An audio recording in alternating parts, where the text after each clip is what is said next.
Hello, my beautiful blossoms, blooms, and buds. I'm Rosebud Reads, and welcome to my book garden.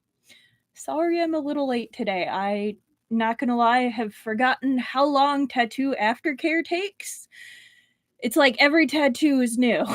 And I'm like, gotta hurry, ah!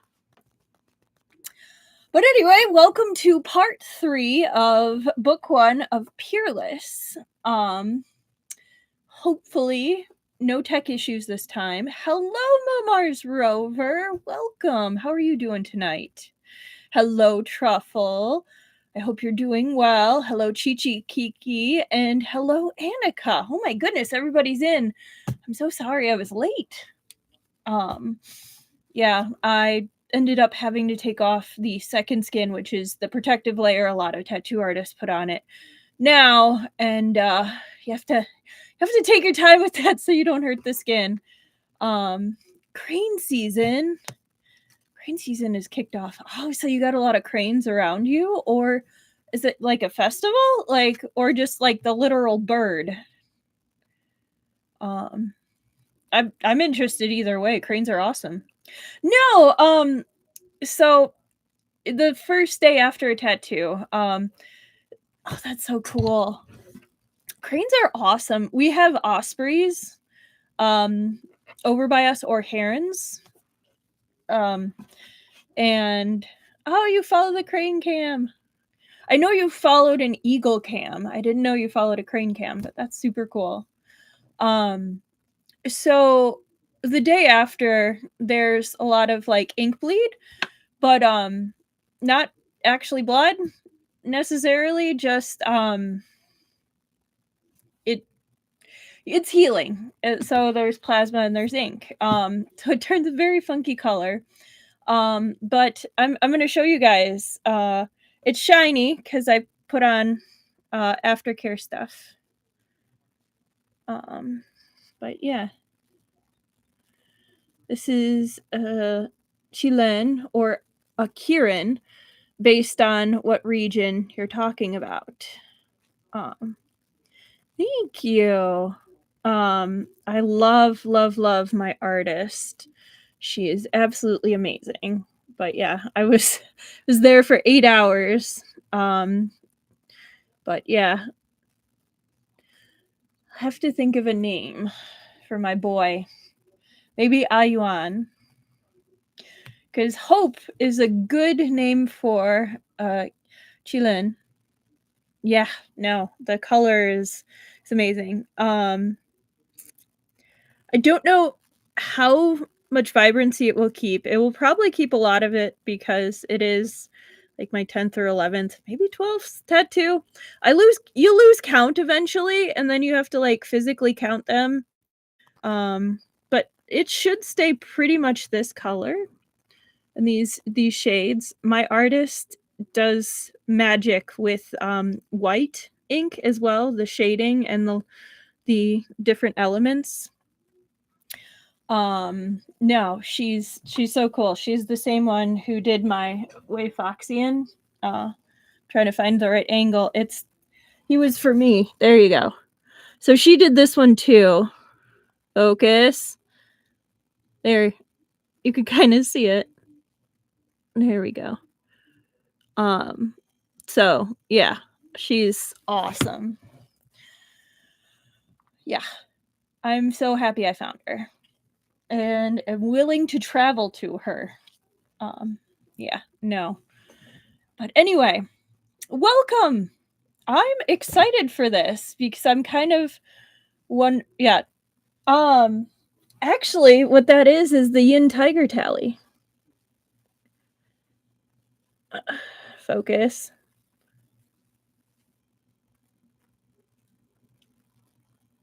Ta-da! Which she got such great detail on that. I wouldn't be surprised about him carrying a lotus either. No. So I'm excited to see what happens because we had a dead person outside the city. And we have Abbot Chu Look like his lizard in the Untamed. I think they were trying to go for like stylized tigers. I'm not sure. It's been a while, I'll admit, but I can totally understand why some, I guess, costume or aesthetic choices would be annoying when we go from such beautiful animation. So I totally get it. But yeah, Chubuchi, I want to see what he does because we have him stuck in like the sensory deprivation room, or stuck. It highly implied that shenanigans were about to go down. Oh yeah, I totally skipped the like logistics parts. I am not sponsored. If Seven Seas ever wants to sponsor me, that would be wild. But I don't see that happening anytime soon. I do not make anything from this. I don't own anything. The only thing I own is the physical copy in front of me and my time, and sometimes not even that. This is a very chill stream, which means I will be talking to my lovely book garden. I will be talking to myself. I'll be talking to the book. If that's not really your thing, I totally get it. But maybe stick around. You might enjoy it. You never know. If not, totally get it. No worries. Yeah. Did they give him poison incense or just talk about giving him poison incense? I think they were talking about it, and then they had the mayor, the chief magistrate or something, come in. Hang on. When he was still speaking, when a Jian bureau attendant rushed inside. Tranquilizing incense on steroids. Oof. Oh boy. But yeah. I think I'll mark the time as now because we have started talking about it. I'm going to say about 7 minutes is when we're starting. Okay. Could probably even say 6:30. That's okay. If you see me just kind of wiggling, I'm trying very hard not to like rest this on anything. So if I'm moving weird, that's why. Okay. So Yu Qi Jinwu's entire party died outside the city. Oh, it's impossible that Lin Lang Pavilion hasn't heard of such a significant incident. Well, be on their guard. He was still speaking when a Jian bureau attendant rushed inside. Sir, a fight broke out near Ruyi Tavern. A man is dead. Magistrate Xiao has already sent people over. He requests your lordship come take a look. Under normal circumstances, a death in a street brawl was far beneath the notice of the Jian Bureau. If Magistrate Xiao came to them, it was likely because both the suspect and victim were people he couldn't afford to offend. Instead, he'd chosen to ask Feng Xiao, that mighty Buddha, to oversee it. I'll go. Pei Jingzi leapt up after him. Sir, please wait. What if Abbot Chu still refuses to talk? What should we do then? Drug him with an incense of helplessness, a small amount. Shock and hesitation filled Pei Jingzi's face. What if his body can't take it? Which, I mean, he's sickly. So he's like, we've already had him in this room for like, what, 3 days? And he already wasn't looking too hot before this. Like, are you sure? Like, Feng Xiao's expression was cool, almost callous. It doesn't matter if it cripples him, he said, as long as he still breathes. All right.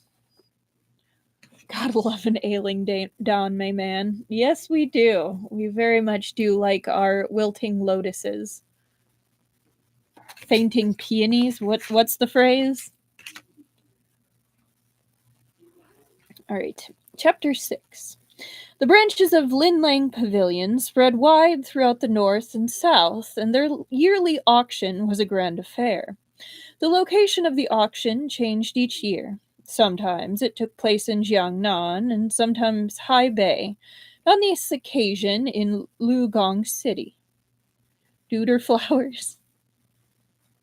Maybe truffle.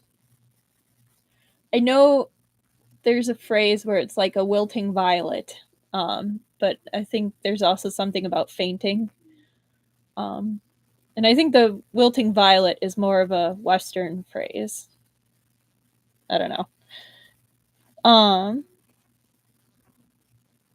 Regardless of the venue, people from all walks of life, from dignitaries to common folk to residents of the Jianghu, came from every corner of the land to participate.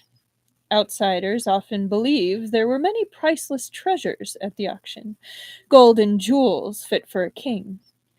In truth, though the auction did feature such treasures, they were exceptionally few. Most auction lots were items like rare, precious herbs, or long lost classics, or spices and gemstones from the western regions. To those who didn't enjoy the idea of running around trying to obtain such things, the auction was, in effect, a specialized and well stocked marketplace. That it was popular was unsurprising. Linlang Pavilion was a vast enterprise, and their powerful backing and influence meant even those from the Jianghu hesitated to provoke them. Occasionally, there was a small disturbance, but never any large scale incidents. Their yearly auction always went smoothly. This year, however, seemed destined to be an exception. Uh-oh. When Linlang Pavilion chose Liugong City for their auction, many had quietly grumbled. Liugong City was neither a wealthy city, the very questionable auction house keeps cropping up in Danmei and dramas. Jiangnan locale was. Oh, wait, hang on. Liugong City was neither a wealthy Jiangnan locale nor a famous capital like Dasheng City. It was a point of connection between the east and west, but only because merchants had to pass through it when entering or leaving the western regions. The city itself was uncomfortably close to the Gokturk Khaganate and filled with little but wind and sand. Pampered nobles were reluctant to come, so the number of attendees was slightly lower than in previous years, and most were from the Jianghu. There were plenty of traders from the north and south as well, along with merchants from the western regions with sharp noses and deep-set eyes, leading camels loaded with satchels full of goods. Today's incident had occurred right at the entrance of Linglang Pavilion's Liugong City branch. A group of people had just exited when someone armed with a sword came flying from the crowd and attacked the young man at the head of the group. The two struggled, and the attacker was killed. At this point, an unknown woman had appeared. She threw herself upon the dead man and started to wail, accusing the young man of murdering her older brother. I mean, we have to remember this is based in the same universe where it's survival of the fittest and might makes right. Um, so, like, I don't want to say, like, cause and effect, but, like, you were the one who attacked him first. So, like, just saying. The entire business had taken place before the eyes of the crowd, and both the killer and the killed were quickly surrounded and detained. Constables were swift to arrive. However, when they saw who the killer was, went straight to Magistrate Zhao, who in turn asked for Feng Xiao. When Feng Xiao stepped onto the scene, the corpse still lay where it had fallen. A young girl clutched the body, weeping loudly. When she saw a pair of black boots come to a stop in front of her, she raised her head. Her tear-filled eyes were arresting, her expression some sorrowful with no sign of pretense. But Feng Xiao's gaze only skimmed lightly over her before coming to fix on the young man nearby. "Did you kill him?" Feng Xiao asked. The young man froze. He obviously didn't want to answer the question, but it was equally obvious that Feng Xiao's intimidating aura was affecting him. Magistrate Zhao hurried to intervene. This is Feng Lang Jun from the capital, acting under... He glanced at Feng Xiao. He wanted to say under authority of the Zhaijian Bureau, but he had no idea whether Feng Xiao wished his identity to be exposed. He quickly rephrased, acting under orders to investigate the Khotan envoy's assassination.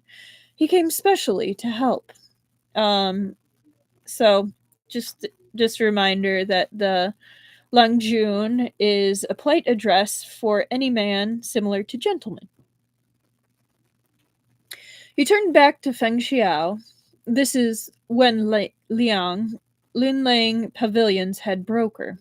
The deceased surname is Ying. Ying Wu Chi Win Chu. Chu. Hang on. I'm just configuring words. Yeah, Chu. Ying Wu Chu from Guangzhou.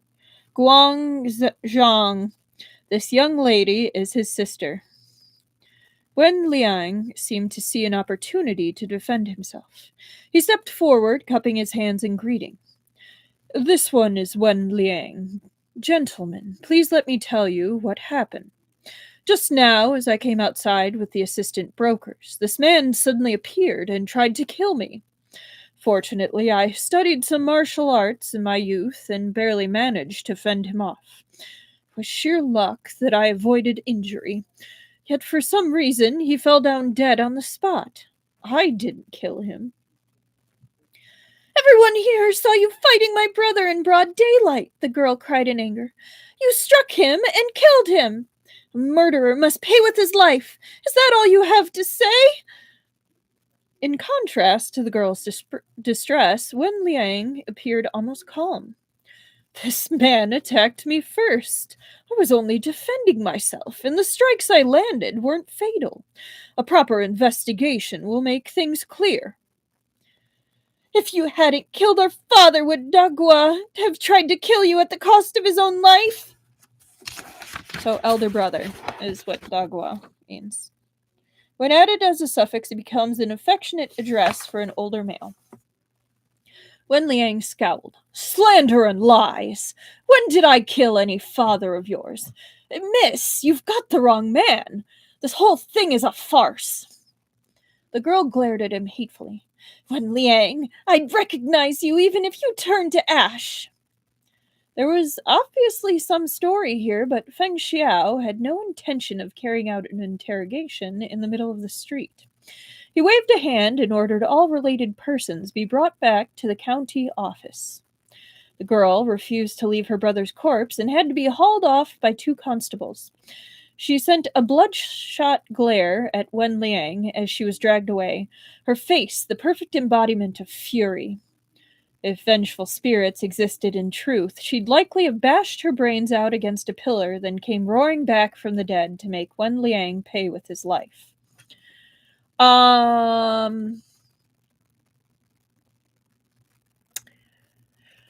We're going to have to wait on whether this is an injustice to innocence yet. But current counting of all our injustices / justices before we go further is 1 injustice to service workers, no justice to service workers, 2 injustices to animal, and 1 injustice to innocence. Just so we're current. Okay.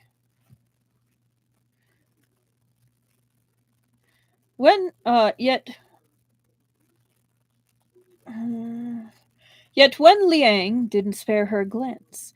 He walked over to Feng Xiao and bowed. May we have a word, Fen Ling Jun? The magistrate counts as a service worker? Oh. When did the magistrate...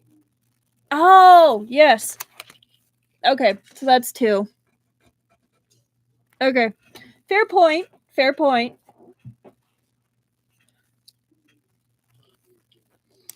Okay. So that's 2. Okay. May we have a word, Fenlang Jun? Speak. Linlang Pavilion has flourished in recent years. It's inevitable that petty villains will get ideas. I caught my master's eye and became head broker, which made me a bigger target. I trust Fenlang Jun and Magistrate Zhao will judge this case fairly. This incident happened in Liugong City, so it is in the county magistrate's hands. Tell it to him, not me.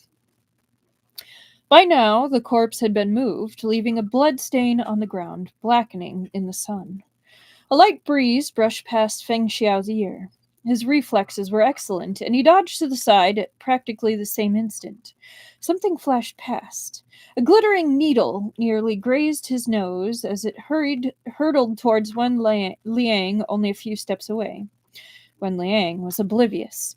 His skills might have been enough to deal with an open assault, but not this kind of sneak attack. Feng Xiao's response was immediate. With a wave of his sleeve, the needle clattered to the ground. Wen Liang saw only Feng Xiao strike out in his direction and thought he was trying to hit him. He stumbled back, shocked. You? Look down, said Feng Xiao. Oh, hello, Jason. No worries. I totally get it. But thanks for even just popping in and saying hi. I hope you get to listen later. We've already had someone killed and another person try to assassinate another person, so it's going to be an exciting one tonight.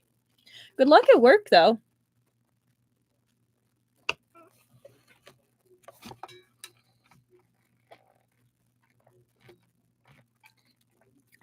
Okay. Wen Liang composed himself and looked. He saw the needle, faintly blue in color, likely poisoned. Fear gripped his heart, and he looked up to see Feng Xiao scrutinizing him. I don't know who hates me so much that they must see me dead, Wen Liang said with a bitter smile. Feng Xiao turned back to Magistrate Zhao. Bring him back to the county office. Detain him. I'll interrogate him myself later. Wen Liang scowled. I've done nothing wrong. Anyone involved in the case will be considered a suspect, Feng Xiao cut in coolly.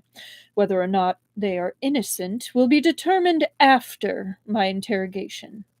But I must oversee the auction tomorrow. Do your subordinates vanish in your absence? If so, Linlang Pavilion can shut down now. Such imperious words, yet there was no retort he could make. Wen Liang stared back resentfully. He was about to say more when someone off to the side cut in with a sneer. Acting high and mighty, just because you're from the capital? Well, I refuse to let you arrest him. What now? Feng Xiao slowly turned towards the newcomer. His face was luminous under the azure sky, yet his eyes were sharp as an eagle's, able to nail a person in place and strip them of all rudeness and impudence. And where did you pop up from? Said Feng Xiao, as if he had only just noticed him. But with Feng Xiao's irreverent attitude, the man was hopping mad, his face twisting with anger. No, twisting with rage. I am from the house of Princess Li Ping. Don't tell me you haven't heard of her. Let's have your position in court and your name, if you have the guts. Once I return to the capital, I'll ask the princess to speak to His Majesty about it. From the house of Princess Li Ping simply meant he was her servant. Nowadays, one couldn't strike a dog without checking who their master was first. If their master was an ordinary person, there was no problem. But Princess Li Ping wasn't merely His Majesty's eldest daughter, Yan Li Hua. She was also the empress of the previous dynasty. With the ascension of Yang Jian as Emperor Wen, the Su dynasty had replaced the Zhao dynasty. Yang Jian had robbed his daughter's husband of his throne and relegated her from empress to princess. Yang Lihua was a strict observer of social hierarchy. Her father's usurpation had been a great blow to her, but ultimately she was only a daughter. There was nothing she could do about it. In an effort to make it up to her, Yang Jian and his wife doted on her fiercely and made more concessions to her than even their sons. The emperor and empress would give Princess Li Ping anything she wanted short of an outright revolt.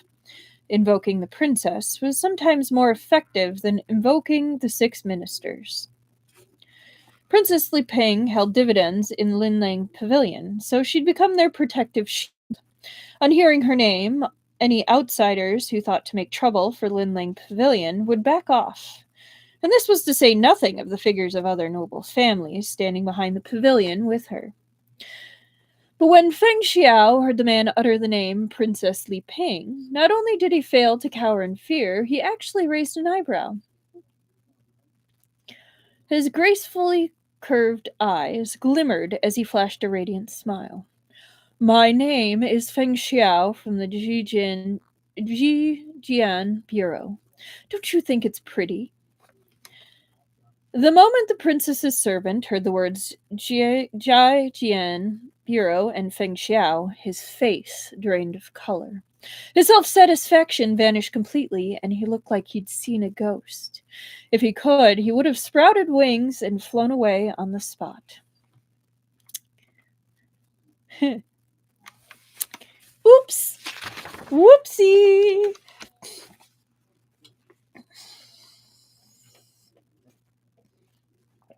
Alright, chapter 7. 26:45. Okay, chapter 7. In the capital, nobles were everywhere, and officials were as common as dogs. For many dynasties, when the palace overflowed with princes and their children, even their royal scions might be regarded as worthless. However, the current emperor and empress were exceptions. Even back when the Emperor of Su had been an official of the previous dynasty, his wife, Lady Dugu, had accompanied him every step of the way. She wasn't the kind of woman who only knew how to hide behind her husband. Several times when Yang Jian had suffered setbacks, it had been Lady Dugu who'd swooped in to save the day. After Yang Jian ascended the throne, Lady Dugu had taken up her duties and become Empress Dugu. She involved herself heavily in affairs of state with her husband's wholehearted support. To their people, the emperor and empress were known as the two saints. Many had noted that the relationship between this particular emperor and empress wasn't merely that of husband and wife, but an intellectual camaraderie born of mutual support. The two were inseparable. Consequently, Empress Dugu's position was more secure than that of any empress of previous dynasties, and this was without even mentioning Yang Jian's oath that he would have no children but hers. The princes and princesses of the current dynasty were all sons and daughters of Empress Dugu. They're a power couple! Yes, they are, Truffle. Thus, Princess Li Ping's status was rather special. Not only was she the Empress's daughter by birth, she was also the eldest child of the ruling couple. Due to the great upheaval she'd experienced, the Emperor and Empress were particularly fond of her and granted all her requests. When members of Princess Li Ping's household were out and about, everyone showed them commensurate respect. But even with such a mistress, her people still found themselves bruised and bleeding after slamming into the obstacle known as the Jijian Bureau. Princess Li Ping had one child with Yuan Yun, the emperor of the previous dynasty, a daughter named Yuan Ying. Though she'd lost her father early in life, her mother cherished her, and her grandfather and grandmother loved her. All her relations adored her, and even the wet nurse who fed her as an infant had been uplifted in status by her. 6 months prior, the nurse's son had been implicated in a case and detained by the Jijian Bureau. The wet nurse pleaded with Yuan Ying for help, who in turn begged her mother, Princess Li Ping. Yuan Ying was the princess's only daughter, and she was naturally unwilling to let her suffer any injustice. The princess immediately took her head guard to the Jiajian bureau with Yuan Yiying in tow and ordered the release of the nurse's son. The Jiajian bureau had 3 bureau chiefs. The head bureau wasn't at the bureau that day, but the version of events that raced through the capital in rumors was that the princess had marched fiercely into the bureau with her people. Before the sword-revealing stone, the head guard refused to remove his blade, and the princess supported him, resulting in a verbal dispute between the two sides. Feng Xiao himself had said nothing. Instead, he had snapped the head guard's sword into 3 pieces in front of the princess and her daughter and tossed it aside. The head guard had only felt a gust of wind. When he returned to his senses a moment later, he discovered he'd been nailed to the sword-revealing stone with the 3 pieces of sword driven through his clothes, one at each shoulder and the last between his legs, pinning him firmly in place.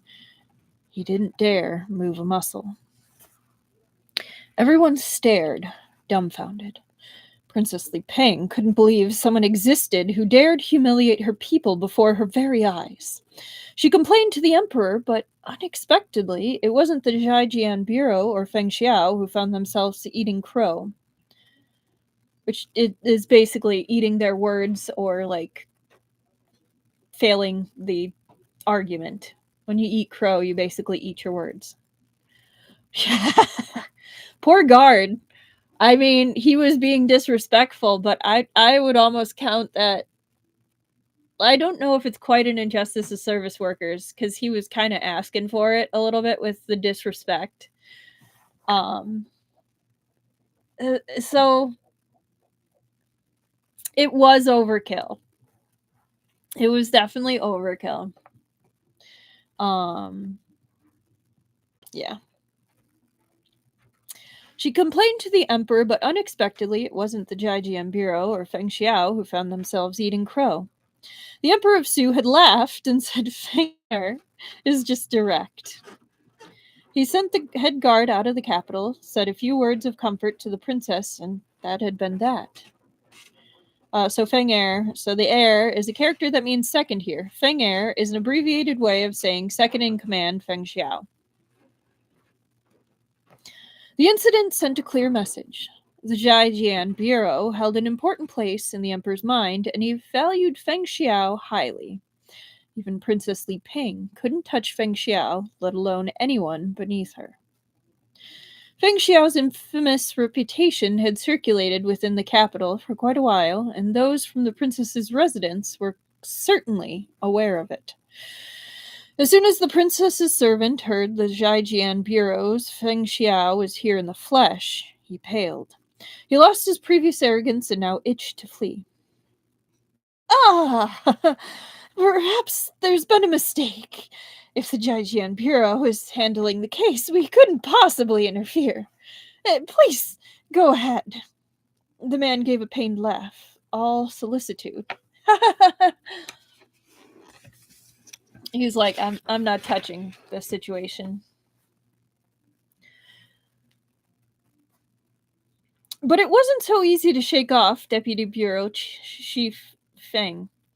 He waved a hand and said to Magistrate Zhao, "These people are related to the case. Bring them in for questioning as well." Magistrate Zhao was reluctant. This... Feng Xiao didn't wait for him to finish. He called directly for the elite cavalry who'd come with the Zhaijian Bureau and had them round up Wen Liang and his colleagues. The man from the princess's residence was fuming, but he dared not sling any more insults.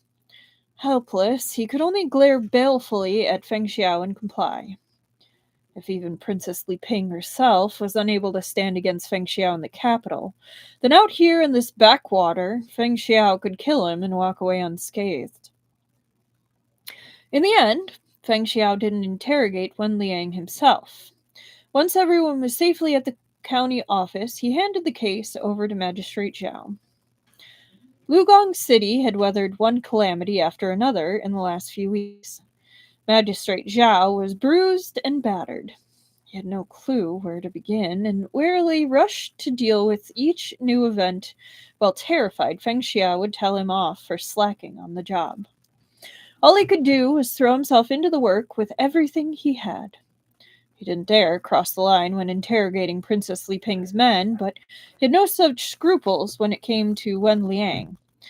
He also extracted testimony from the sister of the dead man, and thus swiftly managed to put the pieces together. In Guangzong, one surnamed Ying, and the other surnamed Wen. Both had been merchant families for generations and got along well. Originally, the Ying and Wen families were both moderately wealthy. But the Wen family patriarch of the last generation was a talented businessman. He quickly expanded his trading network, and his family's business grew apace. In contrast,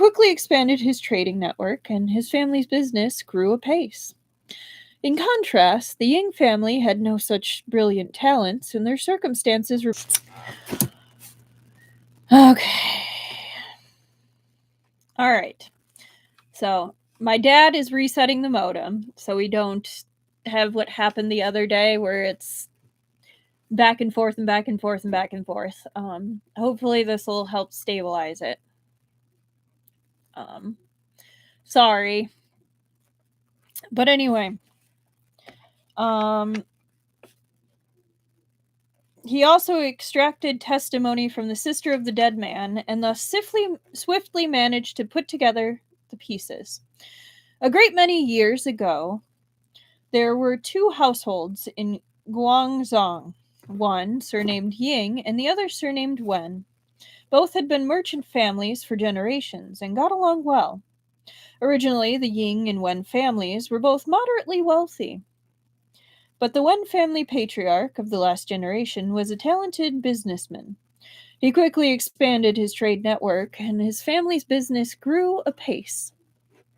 In contrast, the Ying family had no such brilliant talents, and their circumstances remained unchanged. As they watched their neighbors become wealthier and wealthier, greed overcame the Ying family. Yes? Yes, the reset worked. Thank you, Dad. Love you too. My dad was the one who reset it. So, yay, Dad. As they watched their neighbors become wealthier and wealthier, greed overcame the Ying family. They conspired with bandits, and when Patriarch took his eldest son on a business trip, the Ying family had father and son murdered on the road. The Wen family, left with only women, children, and the elderly, became an easy target. The Ying family took over their business and gradually got rich off them. Right? Yeah. I will definitely tell him thank you. And yes, definitely Dad for the win. The Wen family's youngest son had been brilliant from childhood, but had grown up feeble and sickly. Since his grandfather was a doctor, he'd been left in his care when his father and brother set out on their trip. Upon receiving news of their deaths, suspicion took root in his heart, and he began to secretly investigate. In the end, he traced the murderers back to the bandits, and the bandits back to the Ying family. Wen Liang knew his family lacked the strength to challenge the Ying household directly, so he discreetly left home. Over the course of his travels, he came to know various important people and gained work in Lin Lang Pavilion, all while gathering evidence of his father and brother's wrongful deaths. Around the same time, a new magistrate had been appointed in Guangzong. The man was desperate for merits, clearly hoping to climb the ranks quickly. This did not escape Wen Liang. Seizing his chance, he approached the magistrate with evidence of the Ying family's collusion with bandits. The magistrate was delighted to have such a juicy case fall into his lap. He immediately investigated the Ying family and confiscated their assets. The Ying patriarch was convicted and exiled and died on the road. The Ying siblings were spared due to their youth and were fortunate enough to keep their lives. Of course, they hated Wen Liang to the bone, but they were also keenly aware that Wen Liang's current station made him difficult to touch. They therefore thought of a way to take him down with them. Ying Wu Chu Ying Wu Chu would first drink a lethal poison, then confront Wen Liang, allowing himself to be injured in the tussle. Once the poison took effect, killing Ying Wu Chu, Wen Liang would be blamed for his murder. The story behind the case was terribly complex, but Magistrate Zhao had seen how Feng Xiao treated the princess's men, was afraid a small pawn like himself might be discarded at any moment. He pushed his subordinates to investigate all night and through the next day, leaving no stone unturned. Finally, the coroner's autopsy found traces of a poisonous herb within Ying Wu Chu's body, proving Wen Liang's innocence. The Ying family had moved against the Wen family first, and Wen Liang had taken an eye for an eye. His claim that he didn't know the Ying siblings was a bare-faced lie, but after all, the feud between the two families was too deep and bitter. Magistrate Zhao couldn't help lamenting as he reported to Feng Xiao. Feng Xiao, however, showed little interest in this history. His focus remained on Wen Liang himself. Aside from Wen Liang, are there no other living members of the Wen family? He asked. Magistrate Zhao shook his head. Wen Liang's mother is alive, though she's been bedridden for many years. He's completely devoted to her. She's a Buddhist and strictly forbade him from slaughtering the entire Ying family. That was why he accused only the patriarch and spared the Ying siblings. I've already sent men to question the mother. It's all true enough. The Wen matriarch is frail and sickly, and medicine has no effect. I fear she hasn't long left. He had hoped to use this opportunity to cozy up to Feng Xiao, but the man seemed indifferent, with no inclination to continue the conversation. Magistrate Zhao left disgruntled. Perhaps he thought he should privately ask someone closer to Feng Xiao what he liked and send him a gift. There's a gnat that is flying around, and it is so annoying. Oh, if he could get the great and mighty Deputy Bureau Chief Feng to put in a word or two with the Emperor, his future prospects would be boundless. As soon as Magistrate Zhao left, Pei Jingzi spoke up.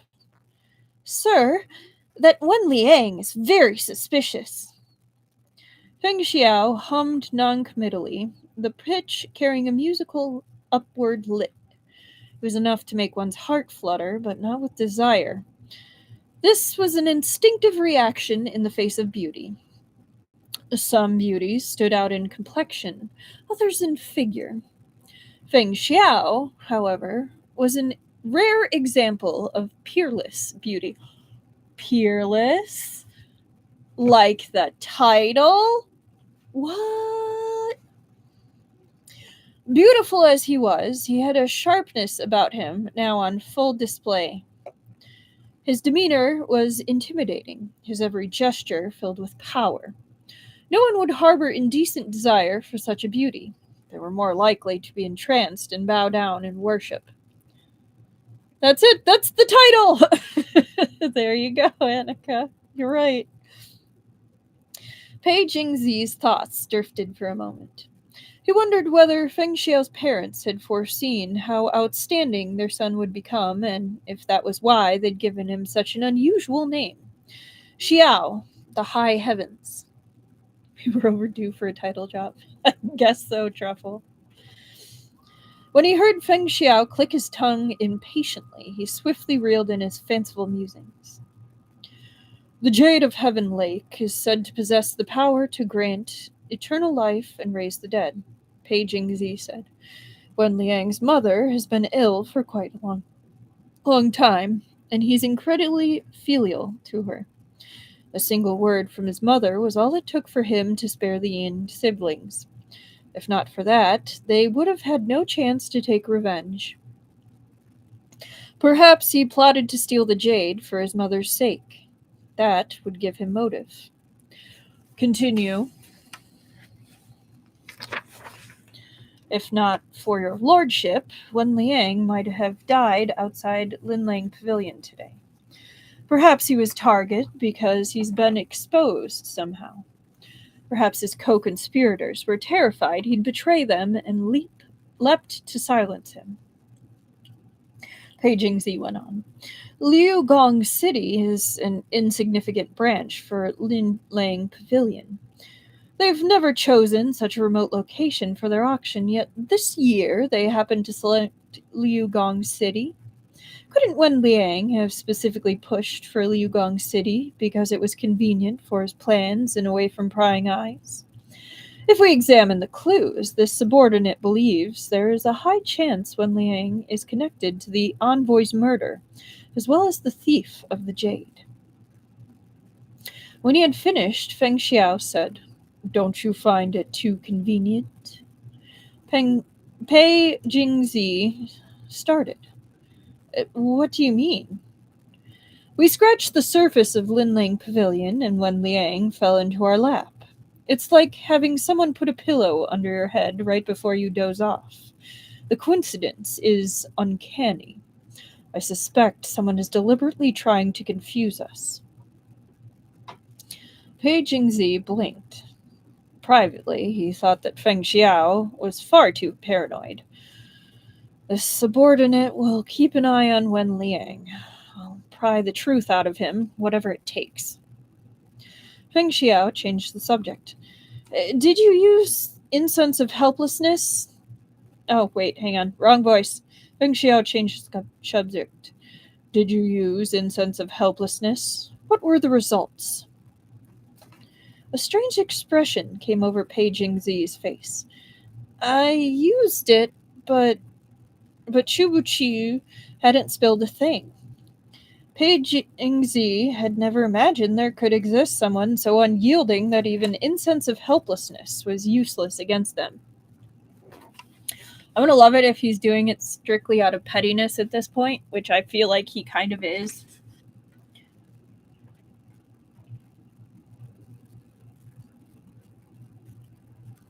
And also, yes, very much too bad about the personality.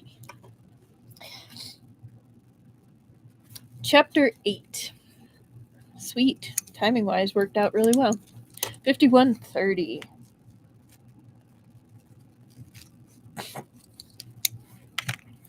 Chapter 8.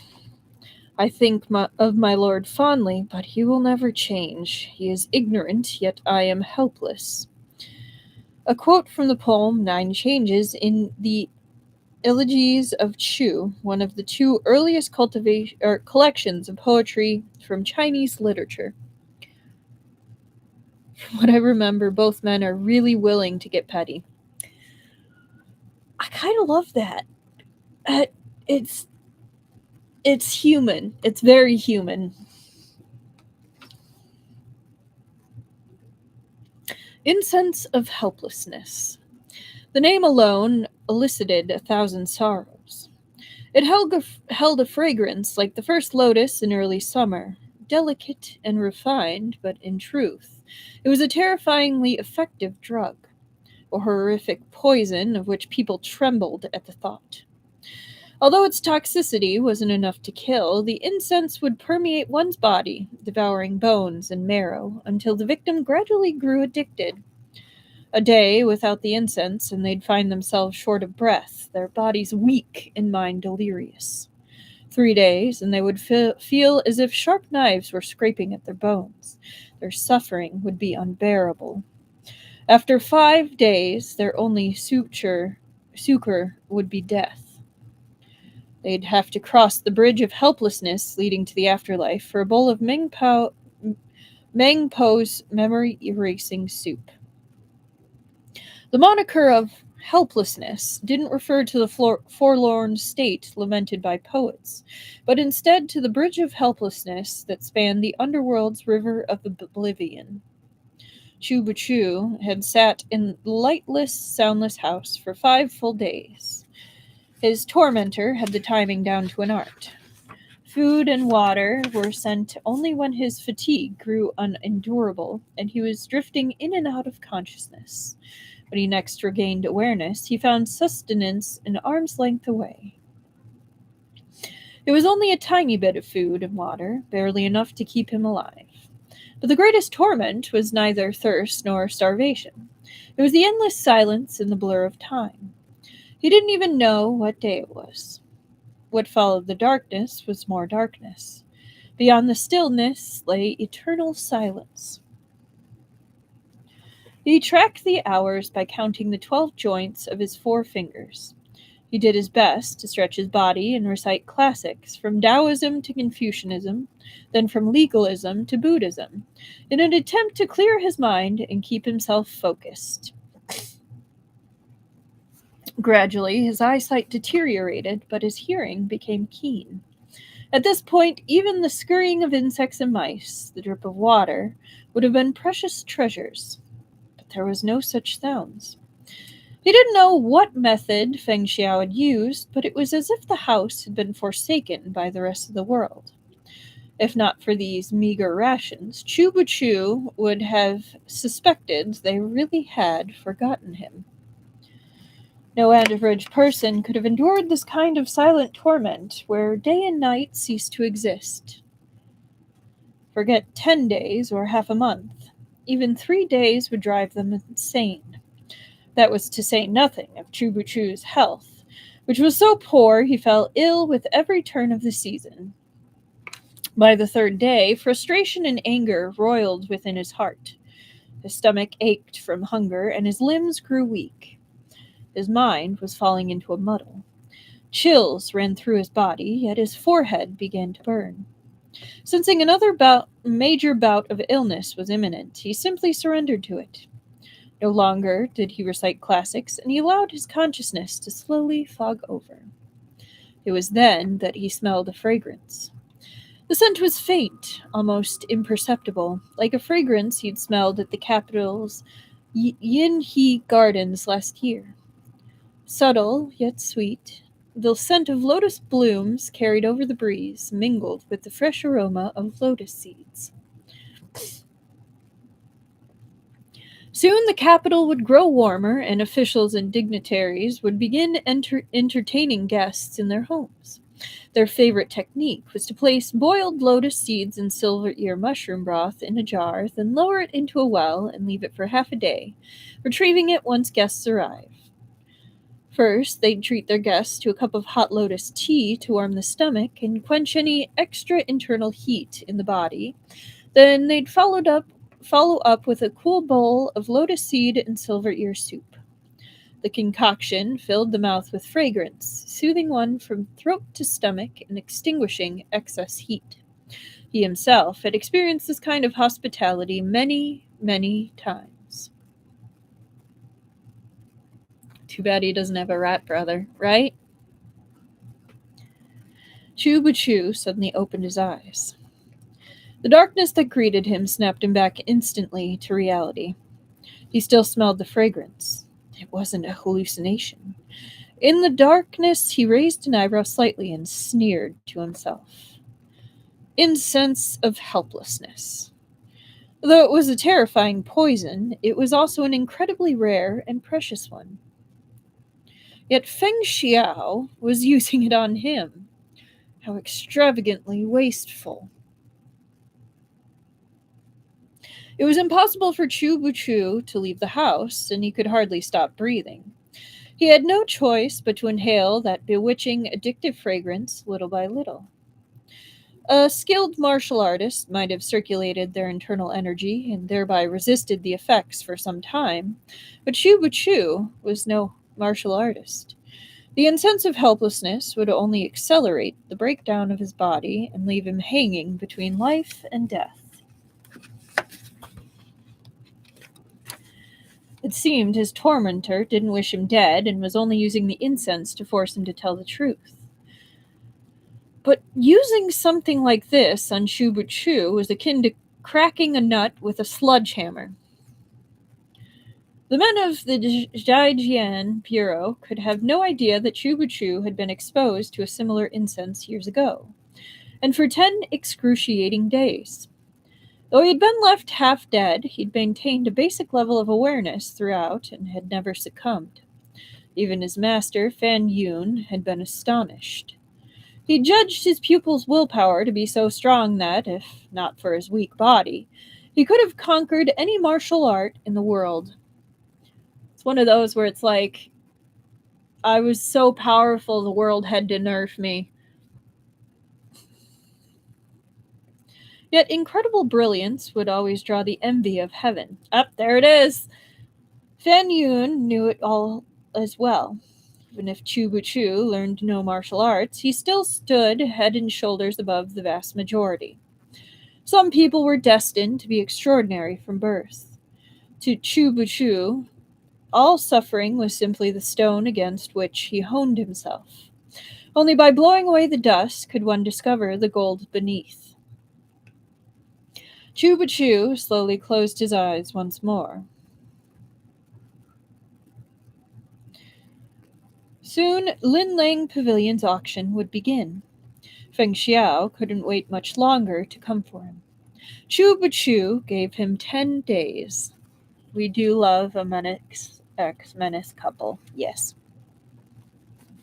So what happened? Feng Xiao frowned impatiently at Pei Jingzi, who seemed to be struggling to speak. Linlang Pavilion's auction had begun 4 days ago. It would last for 6, so tomorrow was the final day. Up till now, it had mostly been medicinal herbs and silks at auction. The rare treasures everyone was interested in would feature at the end. The auction had bustled with activity in the last few days. Goods and items exchanged hands, and many looked forward to returning home with bursting satchels. Still, plenty had their sights set on the final day of the auction. Even if they couldn't afford any rare treasures, if they could catch a once-in-a-lifetime glimpse, they wouldn't have traveled thousands of miles in vain. But Feng Xiao was deeply unsatisfied. Things were not progressing as he wished. Wen Liang and the others were still in custody, and though Lin Lang Pavilion didn't dare openly defy the magistrate, people still arrived daily to plead for mercy. Feng Xiao turned every one of them away and tossed Chu Buchu into the care of Pei Jingzi, then went to personally keep an eye on the auction. But Lady Qin never appeared. It was as if she'd vanished into the sea of people, and the whereabouts of the Jade of Heaven Lake also remained unknown. If the jade appeared, it would be on the last day of the auction. But as Feng Xiao turned things over in his mind, he felt that he'd missed something, and it made him irritable. Since the day he'd taken charge of Jiajian Bureau, it had been smooth sailing. What obstacles he'd encountered were hardly worth mentioning. It had been a long time since he'd experienced this type of elusive frustration, where everything felt hazy and indistinct, as if an invisible hand was playing chess, and Feng Xiao, originally standing beside the chessboard, had somehow been pulled into the fog and was about to become a chess piece himself. Feng Xiao started, as if he had suddenly grasped something, but then it was gone. Pei Jingzi finally got the words out. Previously, your lordship instructed me to administer incense of helplessness to Chu Buchu for 5 days. The man is obviously frail. I didn't dare give him too much. Just now I entered to take a look and found him in a daze. I splashed him with some well water to wake him and took the chance to ask him a few questions, but he maintained that he had nothing to do with Lady Qin. It is my belief that this man named Chu is truly innocent. If he weren't innocent, he had a core and heart of steel, so strong even incense of helplessness was powerless to move him. Was such a thing possible? Pei Jingzi had never seen a martial expert who could endure multiple days of exposure to incense of helplessness without begging for mercy. Never mind an invalid like Chu Buchu. Where is he? In bed in the east wing. Feng Xiao's brows drew low in a frown. You let him out? Pei Jingzi's smile was strained. My good lord, do you think everyone is like you, capable of spending days inhaling incense of helplessness and coming out unharmed? If they can't get his fever down, he might not survive, let alone confess. Feng Xiao snorted. That man still has his uses. If it looks like he won't make it, use drugs if you have to. Keep him breathing. Pei Jingzi was gobsmacked. Feng Xiao wanted to torture Chu Wu Chu with drugs again already? He hurried to say, "The doctor already gave his opinion. He said his body's completely spent. He can't withstand any more torture." Feng Xiao made no response as he followed Pei Jingzi to the east wing. Sure enough, they found Chu Bu Chu sound asleep. His cheeks were noticeably gaunter and his complexion paler than it had been 2 days ago. Blue veins were faintly visible on the arm peeking out from under the covers, painting a vivid picture of a diseased and broken man at death's door. Feng Xiao stood by the bed and watched Chu Bu Chu's sleeping face for a long time. The ailing man seemed to sense his burning gaze, and his forehead wrinkled a little in his sleep. "Sir, are we going to cleanse his body of the incense?" Pei Jingzi whispered. "Otherwise, I fear he'll never recover." Feng Xiao shook his head. He stroked his chin as he stared at Chu Bu Chu, watching him battle his nightmares. He seemed fascinated. After a moment, he said, "Say, could he be from Zhu Yue Bureau?" Working for Feng Xiao is definitely an injustice. Sure, I'll give you that injustice. There you go.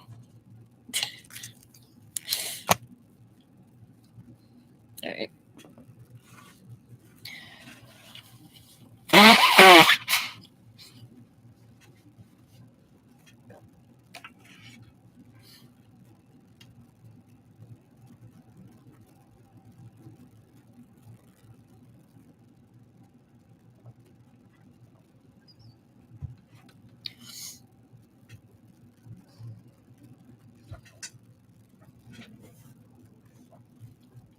Chapter 9, which will be 106.30. Oh, come on, pen. 0630. Okay. Together, Zhu, Zhou, and Yue were the two components that made up the right side of the character Su. The name naturally brought to the mind Su of the Su dynasty. So, Zhuo Yue is written with the characters that can mean left and moon. Writing the characters vertically creates the right half of Su, the name of the current dynasty. After Yang Jian took the throne, he used a homophone of his inherited title, Duke of Su, to name his nation, and decreed his ruling era would be called Kai Huang, rule of the founding emperor. In the second year of Kai Huang era, 6 months after the Jijian Bureau was established, another agency called the Zhuo Yue Bureau quietly materialized. Much like the Jijian Bureau, they were independent from the 3 departments and 6 ministries. But unlike the Jijian Bureau, they did not fall under the emperor's jurisdiction. They took their orders directly from the empress. Empress Dugu had made great connections, or Empress Dugu had made great contributions to the nation. She shared the emperor's rule, and he loved her above all. Thus, she did something completely unprecedented. She established her own special agency. The people referred to the emperor and empress as the two saints, and for good reason. Empress Dugu wielded a power that was far surpassed that of any empress of bygone dynasties, even Empress Lu, the famously influential first empress of the Han dynasty. But the practical difference between her and Empress Lu was that, unlike Empress Lu's husband, Yang Jian was henpecked. He loved, feared, and respected his empress all at once. I love that. That's awesome. The Zhuo Yue Bureau's authority had been comparable to the Jijian Bureau's since its establishment. Their purpose was the same: to gather intelligence, and they moved freely in both the north and the south. But the emperor and empress were a loving couple. Empress Dugu was unwilling to steal the emperor's spotlight or undermine his reputation. She therefore limited the scope of the Zhuoyue Bureau's duties and decreed that they would handle only disputes and cases related to the Jianghu. One chief ran the Zhuoyue Bureau, supported by the 3 deputy chiefs and a couple of cavalry riders. They were fewer in number than the Jijian Bureau and far more secretive in their dealings. Their members rarely appeared in public at all. Even trusted, high-ranking officials and ministers only knew that the Zhuoyue Bureau existed and nothing more. Still, their similar jurisdictions meant conflicts were inevitable. Though the Jijian Bureau and the Zhuoyue Bureau had no bad blood between them and were commanded by an emperor and empress who themselves ruled harmoniously, they couldn't help competing with each other to gain the upper hand. Pei Jingzi had briefly interacted with members of the Zhuoyue Bureau on previous cases and knew how difficult they were to handle. Consequently, he also knew more about the Zhuoyue Bureau than most. Though he didn't know the chief, he knew 2 of its deputies. One was a woman, slender and lovely as a lady from a noble family, while the other was a man, taciturn and quiet as an ascetic monk. Though the Zhuoyue Bureau thronged with eccentricities and hidden masters, there were 2 deputy chiefs. Their 2 deputy chiefs were exceptionally strange even among their number. Then there was the chief of the Zhuoyue Bureau, a mysterious person who shied from the public eye. Even Pei Jingzi had never seen them. No matter how he tried, he couldn't connect that place more unfathomable and enigmatic than even the Jijian Bureau with the invalid lying before him. Maybe the delicate woman was a martial arts master, and perhaps the taciturn man was a deadly fighter, but Abbot Shu, who couldn't even raise a shoulder or lift his hand, could he really be a spy from the Zhuoyue Bureau? Or did his sickly body and cover as a Taoist make it even easier to remain anonymous? Pei Jingzi thought for a moment, then said, "Do you think, since Linlang Pavilion is holding their auction here, and people from the Jianghu are gathering, the Zhuoyue Bureau might also have planted spies here to keep an eye on things?" But he knew we were from the Jijian Bureau. If he truly was from the Zhuoyue Bureau, why didn't he tell us?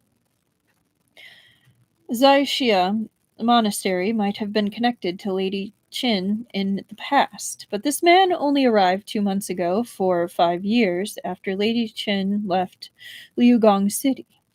I never really thought he was related to the case.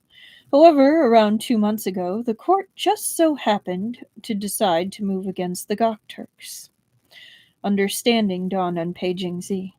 So right from the beginning, all you wanted was to uncover his background? But if he really is from the Zhuoyue Bureau, haven't we made an enemy of them? Though the 2 agencies competed, they were still all subjects of the imperial court. Surely dealing harshly with their own and damaging the Jijian Bureau's relationship with their sister agency would come back to bite them? Probably. Feng Xiao seemed unconcerned. If we became enemies, we become enemies. Whether he hates me or not makes little difference. The Khotanese envoy has been assassinated in this city. Do you really believe they have no intention of meddling and claiming a piece of the glory for themselves? Although Liugong City was remote, Feng Xiao's people had multiple special channels that sent them constant updates from the capital. A few days ago, the emperor and his many officials had finished relocating to the new capital of Daxing City. The common folk had already moved in. The old capital that had stood for many generations was now small and cramped. On rainy days, mud and sewage backed up in the ditches and water flooded the streets. One of the first things Yang Jian did upon taking the throne was order the construction of a new capital near to the old one. Next to the old one. Only 2 years later, Daxing City was established, and the Emperor of Su proclaimed a general amnesty for the entire nation. At the request of his officials, he also began purchasing books that had been scattered by warfare in order to populate the national treasury and preserve classics for future generations. These many examples of benevolent governance bespoke the tenor of the new dynasty and the actions of an enlightened ruler. Oh no! Haha! I had the other one on. My book just flipped closed. That's what that was about.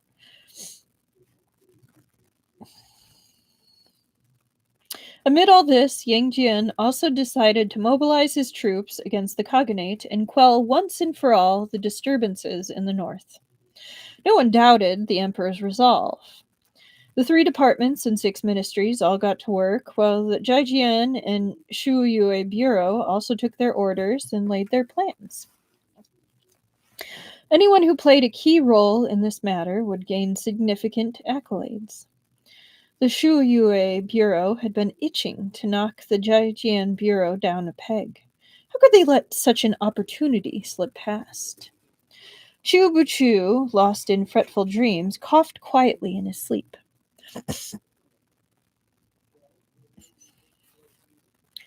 Pei Jingzi glanced at him. Before he'd suspected Chu Buchu might be from the Shuoyue Bureau, he hadn't given his condition much thought. But looking at Chu Buchu again now, he couldn't help feeling a bit of sympathy. Then, shall this subordinate neutralize the poison? Feng Xiao looked at him like he was a fool. Why should we do that? Since he's refused to admit it, then this is a perfect chance for me to do with him as I please. Even if he confesses his identity, you must insist he's lying. Don't let him lead you by the nose. In Liugong City, my word is law. The corners of Pei Jingzi's lips twitched. He'd long known his superior wasn't a kind or merciful person. This is going to come back to bite him in the ass so hard, and I cannot wait to see it. Like, I'm saying this now. This is going to go wrong in ways I hope will be very unexpected, and I am thriving for it.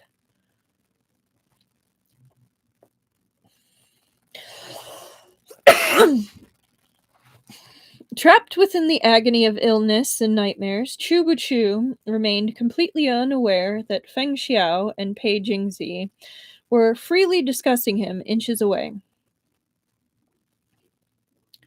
Yeah, it sure seems like he's digging his own grave here. Uh-huh. In his dreams, Chu Buchu walked on a very long road, one without end. Thorny briars occasionally sprouted from either side and slithered around his ankles, twining tightly about his legs. He wished to continue walking, so he ripped the briars off with his bare hands. His fingers were torn and bleeding, but the briars never thinned.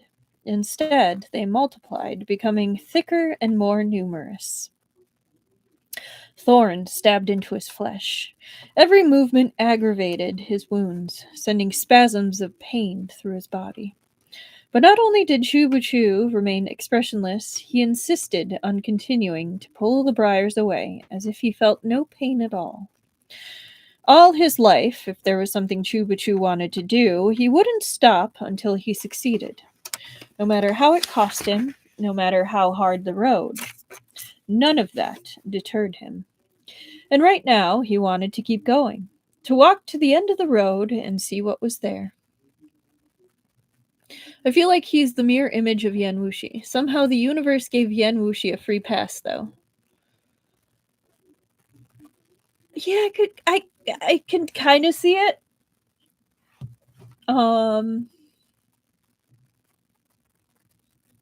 Yeah, I could see it.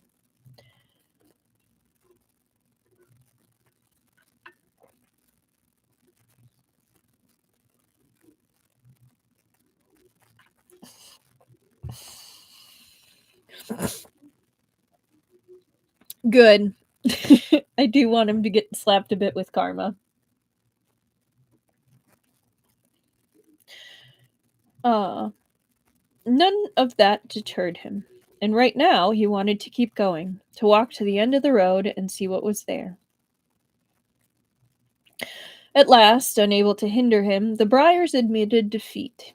They crumbled to ash and vanished. But Chubuchu didn't so much as glance at his blood-slicked hands, because a manor had appeared before him. It was an old manor, hundreds of years old. Before Great Su's establishment, the northern dynasties had been in constant turmoil, their rulers rising and falling one after another. Yet the master of this manor remained steadfast, and his family flourished, multiplying until they became a sturdy branch no one could afford to underestimate. Chubuchu finally stopped walking. The gates of the manor were tightly shut, yet on the steps stood two men. One had a head of white hair and a white beard, dignified and solemn, while the second stood somewhat closer and was far younger, his whiskers short. Within his arms was a swaddled infant, and he was speaking to the old man. "Father, give him a name." "Just call him Ada or Air," the old man said coldly. "That's enough." "He already lost both his parents," the young man pleaded. "Can't you show him some mercy?" "See how frail he is? He won't live more than a couple of years. What's the point in giving him a name?" "Even so, wouldn't it be something to remember him by?" The old man scoffed. "His parents are already dead. Who in this world would remember him?" "I would." The two remained locked in a stalemate until the old man finally said, "Beneath my feet are stone steps. So let's name him Jai. Steps. Stone steps are trodden on by thousands. A lowly name means he'll be easier to raise. Then the genealogy, he's not worthy. He's not worthy." Those three words passed through the dense maze of fog and pierced Chubuchu's ears. The old man's voice creaked with age, the wear and tear of the vicissitudes of life, yet still it carried an unquestionable authority. It was like the rotting wood beneath this ancient manor, decayed to the point of ruin, yet unwilling to retire. It still desired to claim a space for itself, to control the fates of others. Stone steps are trodden on by thousands. A lowly name means he'll be easier to raise. Chubachu suddenly loosed an icy laugh. The sound startled the old and young man both. They turned toward him, but in an instant they were swallowed by the mist and swept away. All was dark once more. Hidden behind Chubuchu's tranquility was the ever-present abyss. But after so many years, he'd finally walked step by step to a place far more treacherous than that abyss, treacherous enough that he could look down into the abyss with contempt. A piercing pain tore through his chest, and a metallic taste surged up his throat. He couldn't stop himself from coughing, but it only filled his mouth with the salty, sweet tang of metal. At last, he awoke. His eyelids were sore and swollen, and even the slightest glimmer of light brought tears to his eyes.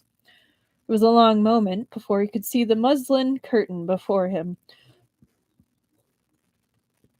A handsome face suddenly swept that curtain aside. "You're awake." Feng Xiao looked down at him. "How do you feel?" Chubuchu didn't bother answering. He closed his eyes in repose. Feng Xiao kept talking anyway. "The incense of helplessness within your body is dormant, but it's yet to be neutralized. It'll flare up again in a day or two. If you're willing to behave and follow my orders, I'll consider neutralizing the poison for you. How about it?" Chubuchu slowly opened his eyes. "May I refuse?" he asked hoarsely. "No." "Then why ask?" Chubuchu rolled his eyes.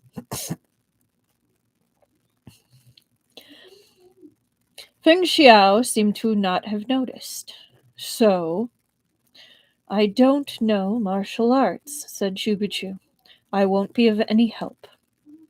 Fen Xiao was all smiles. Are you not from Feng Zhang's Isles, Liu Li Palace? I've heard everyone there is familiar with stories from martial arts circles and knows the famous names of the Jianghu. I happen to need such a person from the Ling Lang Pavilion auction. For the Ling Lang Pavilion faction. Uh, you know what I meant. Chuba Chu was silent for a moment. I will, but I have a condition.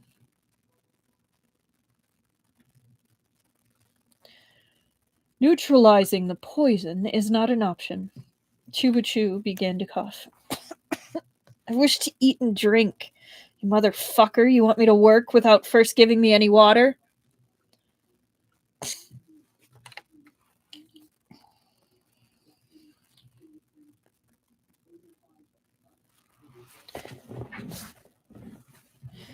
Some time later, Chubuchu stared at the kanji and plate of pickles in front of him, almost unable to keep a straight face. Feng Xiao sat at Chubuchu's bedside. Tone sickly sweet, he said. Eat. Why aren't you eating? Chubuchu spoke slowly. I am a prisoner and completely at your mercy, yet you still want me to work for you. I'm severely ill and have yet to recover, and this is what you give me to eat. Perplexed, Fen Xiao asked, What's wrong with it? You must know you shouldn't eat anything too rich when you're ill. I'm afraid you won't be able to digest it, and if you do, you'll end up bedridden again tomorrow. I'm not asking for any exotic delicacies. I only want a bowl of fresh vegetable soup. Surely you have that. I apologize. We're a poor household. We really have none.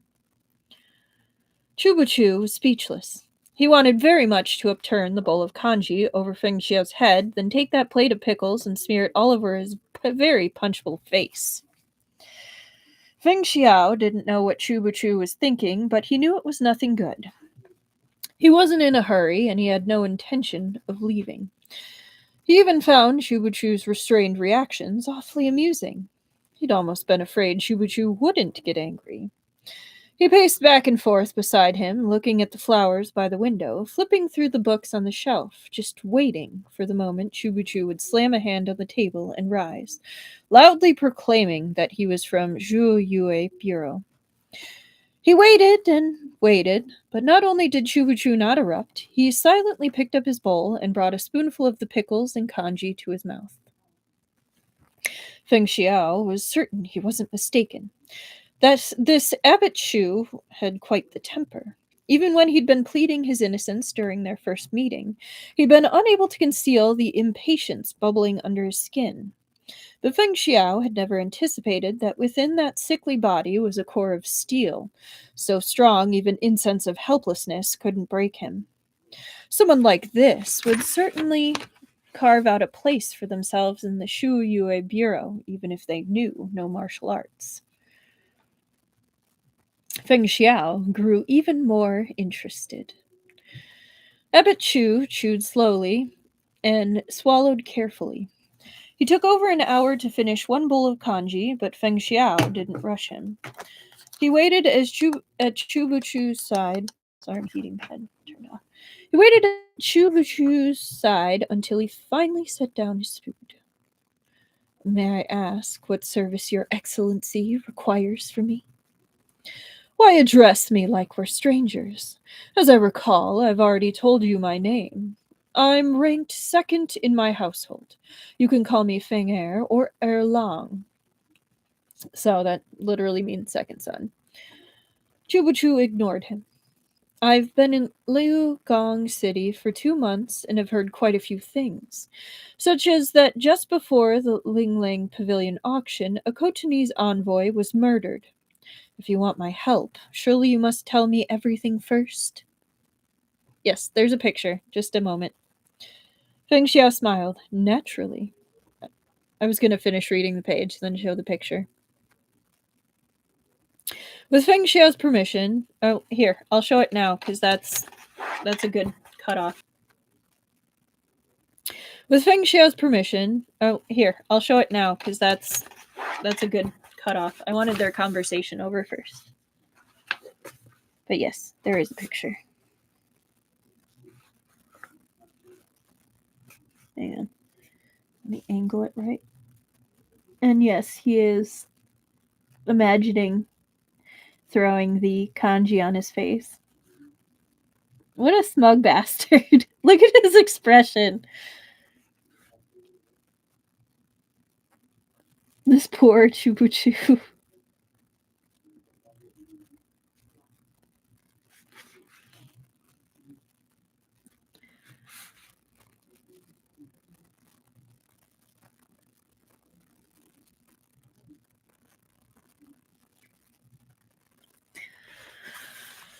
Oh, poor Chubuchu. He is so mad. I mean, wouldn't you be?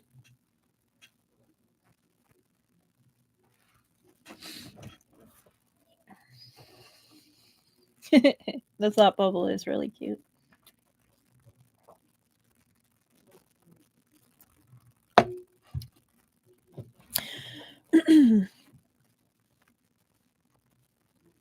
With Feng Xiao's permission, yeah, it's the smugness that really makes Feng Xiao a target. Very much so.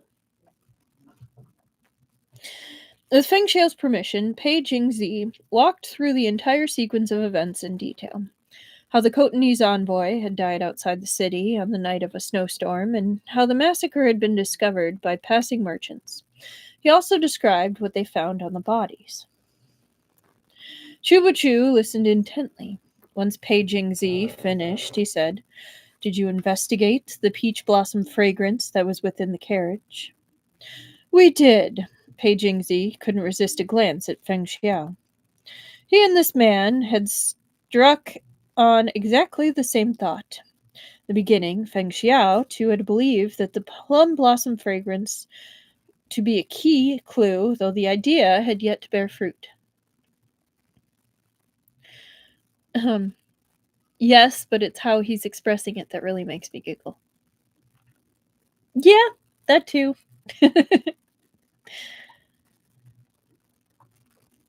We questioned all the perfume shops in the city and checked their formulas, but we couldn't find the fragrance we smelled in the carriage.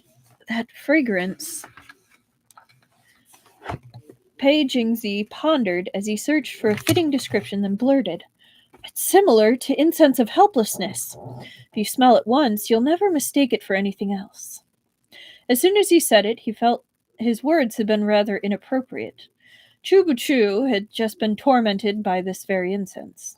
Wasn't this rubbing salt in the wound? But Chubuchu remained expressionless. He only nodded, coughed lightly, and asked nothing more. All right, chapter 10.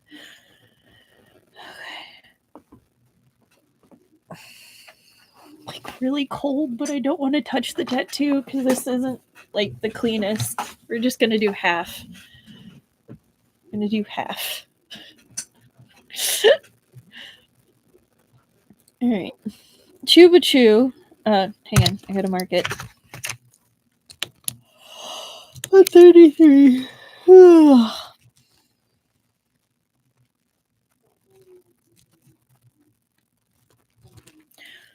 Next time I'll remember a sweatshirt. Chapter 10. Chubuchu had endured the incense of helplessness through his extraordinary willpower, but it had still damaged his body. He was frail to begin with, and the effects of the incense were like piling frost atop snow. His condition, already bad, grew worse. The next day he touched his forehead as he woke and knew his fever had returned. He exhaled a slow, scorching breath. He'd grown accustomed to the feeling, but that didn't mean he enjoyed it. No one wanted to live under the eternal torment of illness, but as he couldn't escape, all he could do was endure. God, Ah, chronic illness gang unite. Yes. Better yet, woo! A set of clean robes had been left at his bedside, along with a thick coat. Paging Z must have sent someone to fetch them. Feng Xiao would never bother with something so trivial. Chubu Chu put everything on without hesitation, bundling himself up tightly. Water had been prepared for him in a side room, and he used it to wash. Only then did he leisurely exit the room. Outside, Feng Xiao had long lost patience with waiting. He sent Pei Jingzi in to hurry Chubuchu up. Pei Jingzi had also thought Chubuchu too slow until he saw him. His complexion was even more pallid than the day before, and he was coughing feebly into his fist. Pei Jingzi felt a prickle of guilt and gentled his tone. Are the clothes suitable, Abbot Chu? They're just right. Thank you. Pei Jingzi smiled. We won't be eating breakfast at the manor today. My lord is taking us out to eat. How unexpected. Ever since I awoke, I'd been hoping for a sumptuous meal. It seems I'm finally getting it. Pei Jingzi laughed awkwardly. You only woke up yesterday. You shouldn't have anything too rich or oily. Chubu Chu watched him. He could see this man's skin wasn't half as thick as Feng Xiao's. Chubu Chu's face didn't so much as twitch as he nodded, and he didn't embarrass Pei Jingzi further. When Feng Xiao saw them walk out, he clicked his tongue. Must you dawdle like a maiden being wed when putting on your clothes? Most people's faces flushed with fever, but Chubu Chu's paled instead. Wrapped in a white coat and standing in the snow, he practically faded into the landscape. My host is a cruel man, he said coolly. He poisoned me, yet wouldn't let me eat. What can I do?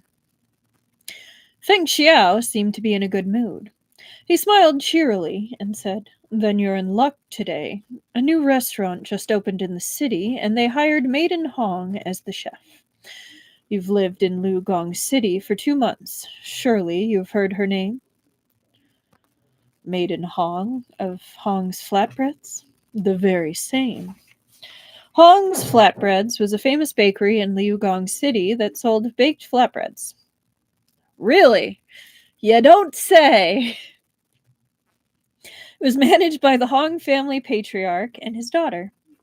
Remarkably, both father and daughter were skilled cooks, and though their sign only mentioned the flatbreads, all their dishes were delicious.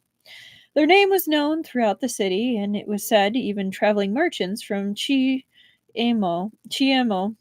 would visit Liugong City just to taste their cooking. Chu Chu had eaten there once as well. The food was indeed extraordinary. Broth simmered for bones, with noodles fine as strands of silver. The noodles were boiled before being added to the broth and served along with a ladle full of the Hong family's braised pork sauce and a sprinkle of green onions. That sounds awesome. Even on the coldest winter days, such fare warmed and comforted the body. Their dishes were in no way inferior to those one might find in the capital.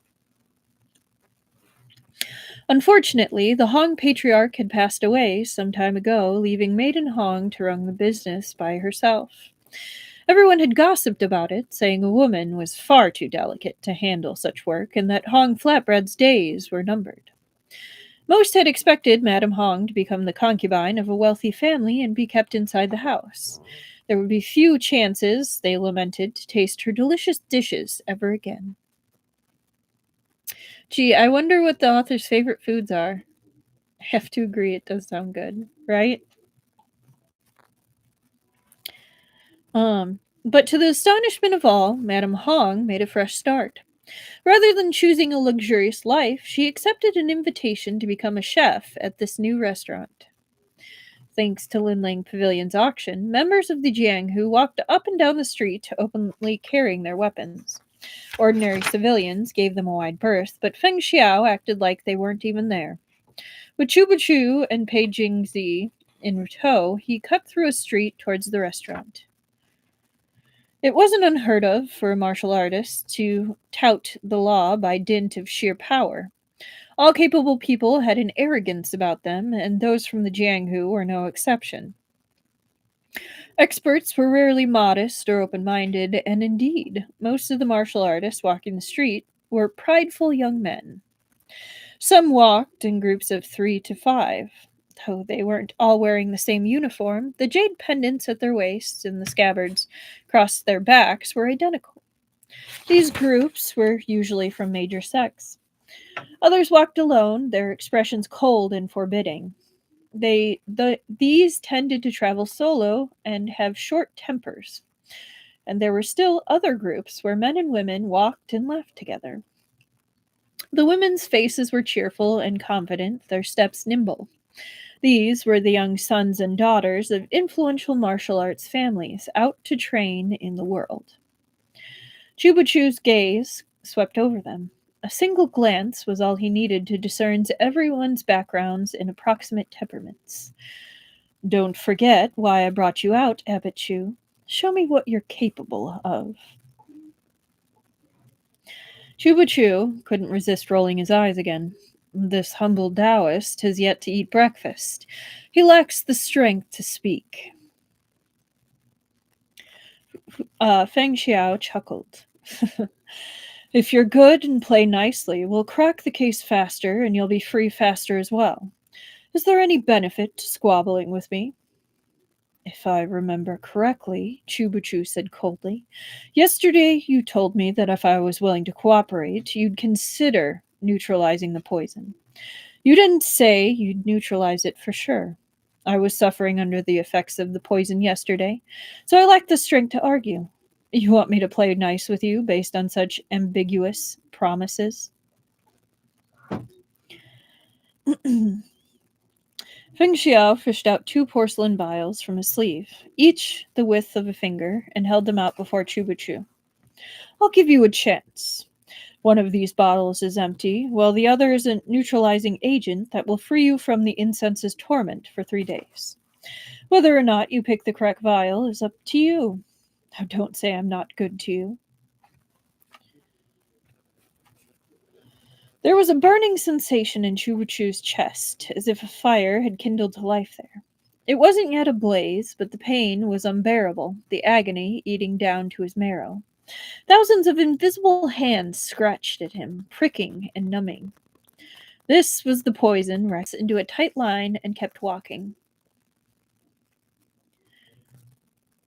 How can a man be so stubborn? Feng Xiao exclaimed in surprise. My kindness has completely gone to waste. Chubachu sneered but said nothing. A temporary antidote to this drug was as good as drinking poison to quench thirst. Feng Xiao wasn't being kind at all. It was obvious he wanted to wait for the poison to flare up again before he tried to trick him into revealing more. Seeing that Chubachu refused to take the bait, what do you mean? Someone needs a new dictionary. Oh, my kindness. Okay, I got you, Truffle. Chubachu sneered but said nothing. A temporary antidote to this drug was as good as drinking poison to quench thirst. Feng Xiao wasn't being kind at all. It was obvious he wanted to wait for the poison to flare up again before he'd try to trick him into revealing more. Seeing that Chubachu refused to take the bait, Feng Xiao simply shrugged and stashed the bottles back in his sleeve. They walked on, and the new restaurant soon came into view. On the banner hanging by the door were written 2 characters. Wu Wei, 5 flavors. People thronged at the door. It seemed quite busy. Pei Jingzi had made a reservation. He skipped the line and gave his name as soon as he walked in. A waiter immediately came over to guide them to a semi-private room. The restaurant didn't look particularly large from the outside, but the inside seemed an entirely different world.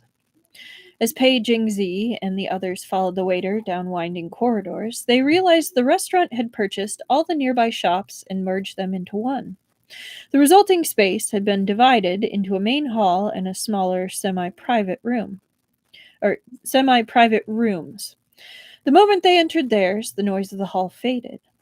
Flowers and potted trees were arranged artfully around the room, creating a luxuriant atmosphere. The owner must have significant backing to invest so much in this place, Pei Jingzi said in amazement. Whose money was it? The Chu family of Boling or the Li family of Longxi? I love how they keep saying the Chu family, and I'm gonna find it hilarious if Chubuchi or Chubuchu is part of that Chu family. I really hope that's the case. Because I don't know why I find it so funny, but I think it would be hilarious.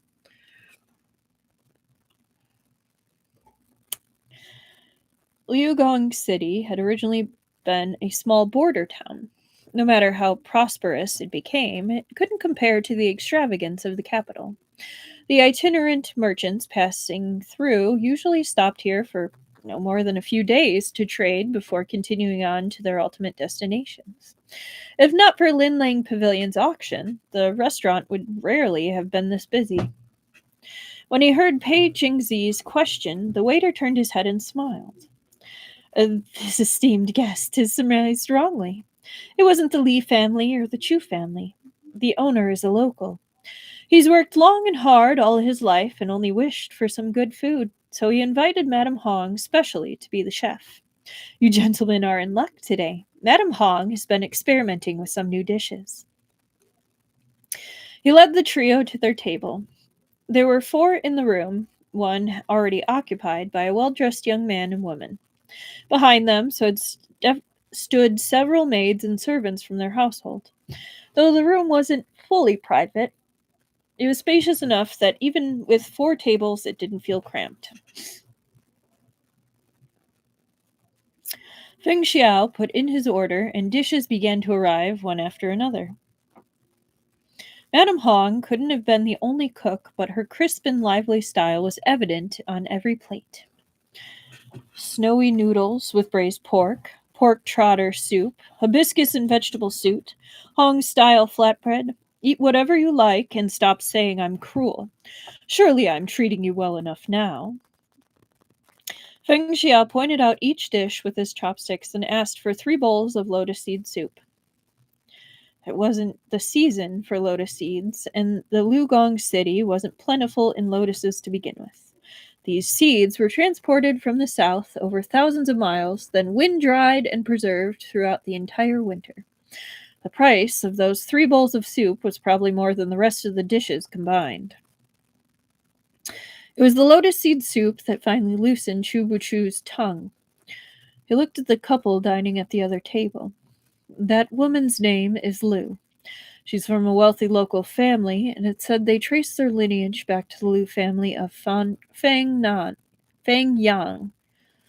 If so, they lost contact with the main branch long ago. Lady Lu's father is named Lu Ti, and his principal enterprise is antiques pawn shops. They say he has branches all the way in Jiangnan. He's the richest man in Liugong City and a savvy businessman. He spoke just loud enough for Feng Xiao and Pei Jingzi to hear, but not so loud that the other table could pick up a word. Feng Xiao was quite pleased with Chubuchu's tactfulness. It was rare for them to be speaking peacefully like this rather than at loggerheads.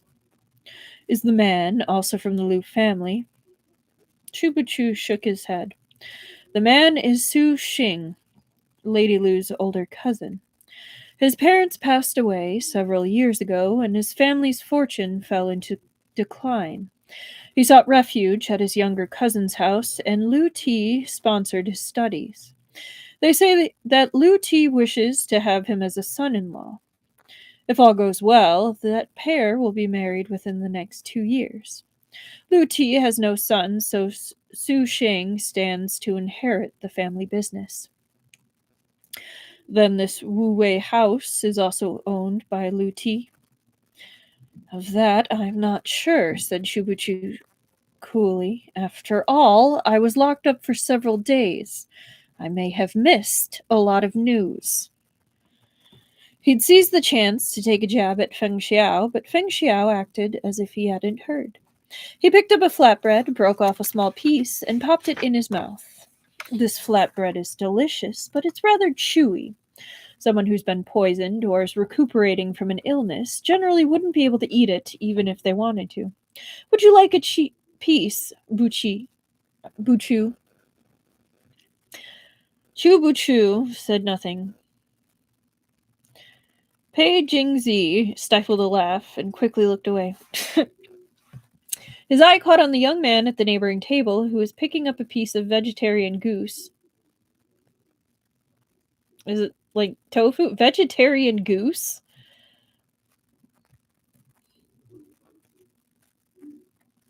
Did they have tofurkey back then? Like, what even would you call that? I guess vegetarian goose. Okay. Mock duck. Okay. And placing it in the girl's bowl. Pressed gluten, basically. Okay. Okay. I'm sorry. It just kind of like arrested me for a second there. Just like, one's a meat, one's a veggie. Okay. Meow meow. You love this dish, don't you? He said warmly. Here, have some more. Thank you, cousin. The girl's voice was filled with unconcealed delight. People of this era were quite open, especially here in the north. As long as they were chaperoned by family members and remained in public, unmarried men and women could be fairly intimate without drawing criticism. Pei Jingzi was about to turn back when he heard Feng Xiao speak loudly to Chu Buchu. Chu Chu, you love this dish, don't you? Here, have some more. Got that Yan Wuxi coming out in droves right there. Pei Jingzi had been about to swallow the mouthful of flatbread, but upon hearing this, he almost spat it back out. Chu Buchu was even more uncomfortable. He'd just raised his chopsticks, ready to take more food, but now he stopped dead, the chopsticks hovering midair. The corners of his mouth twitched as his delicate face suddenly turned savage. The young man, too, couldn't fail to notice Feng Xiao mimicking him. He looked furious. Distinguished master, we don't even know each other, so why are you trying to provoke us? Feng Xiao, out here trying to start all the fights, right?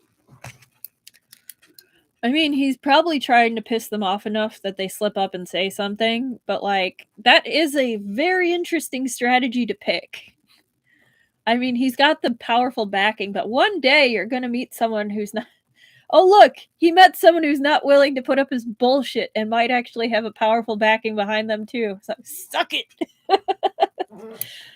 All right, let's see. 153.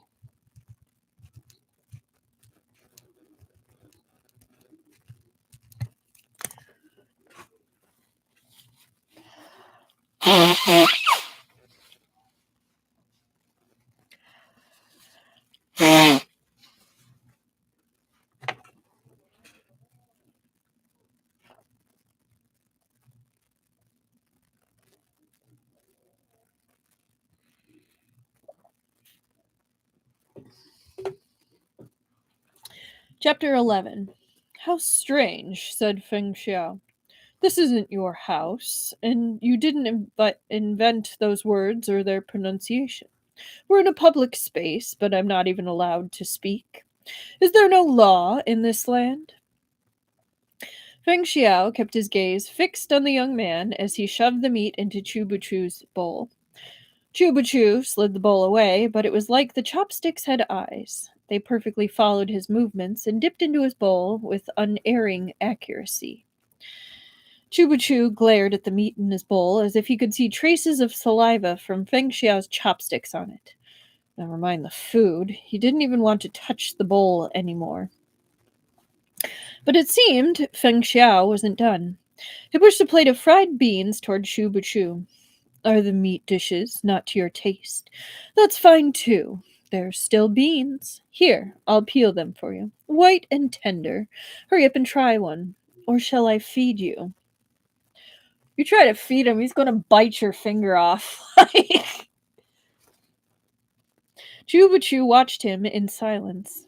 Feng Xiao's hands were beautiful, peeling beans with the same grace as plucking flowers. In the blink of an eye, a pile of peeled beans appeared before Chu, each one neatly arranged. Pei Jingzi was speechless. Eat, said Feng Xiao.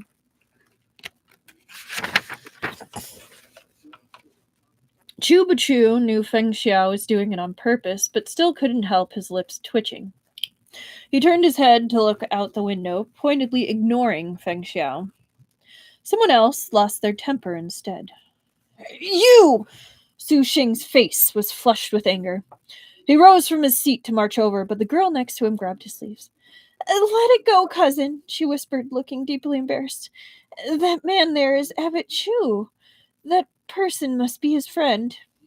He's the one who started it. I'm going to give that guy a piece of my mind. Incensed, Su Xing roared at Feng Xiao. You look like a gentleman, but you speak like a boor. Where are your manners? The girl bowed to Shu Buchu.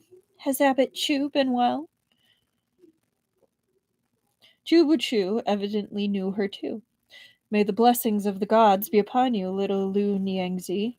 Is your mother well? So, just a reminder, Niangzi is a polite term of address that can be used alone to address any woman, similar to lady.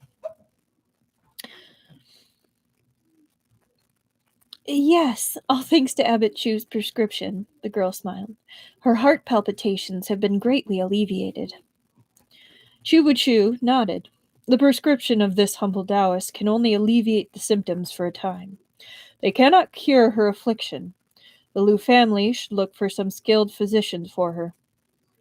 As you say, Abbot Chu, the girl said gently. Su Xing turned his attention to them. So it was Taoist Master Chu who helped treat my aunt. Her health has indeed improved a lot recently. The Su thanks you deeply. He cupped his hands and bowed to Chu, then said, Forgive me for my bluntness. The Taoist Master's friend here is far too rude. Considering your reputation, it would be best if you don't associate with such a person.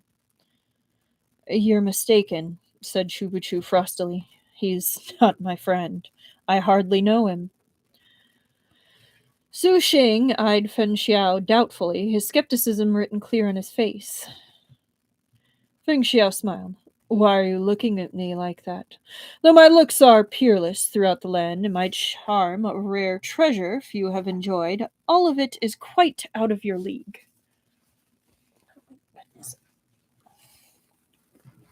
Ouch. Chu was speechless again. Su Xing's complexion cycled from green to white, then from white to green, as though he'd come down with food poisoning. But with Chu and Lady Lu watching, even if he wanted to rip into Feng Xiao, he couldn't. Finally, he turned and stalked sullenly away. Feng Xiao watched the couple leave. His frivolous smile vanished, replaced with a look of deep thought. That Shu Xing is a bit odd. Is that why you introduced him to me? Since Lu Ti has no sons, he's raised Su Xing as his son-in-law ever since he took the boy in. Su Xing devotes himself to his studies, but his academic talents are average at best. However, he's shown promise as a businessman. Lu Ti was pleased to see it. He's already given Su Xing 2 shops to manage. That's still odd, said Feng Xiao. If his skill is to manage businesses, you'd expect him to know how to handle prickly customers. Why did he lose his temper just because I mimicked him? Chu sniped. Perhaps Fenlang Jun's face simply enrages whoever looks at it. No matter where you go, everyone finds you disagreeable. Feng Xiao smiled. How can that be? Just now Lady Lu gazed at me with such awe and admiration. Chubuchu had met narcissists before, but this was the first time he'd encountered such an extreme example. He stared at Feng Xiao in disbelief.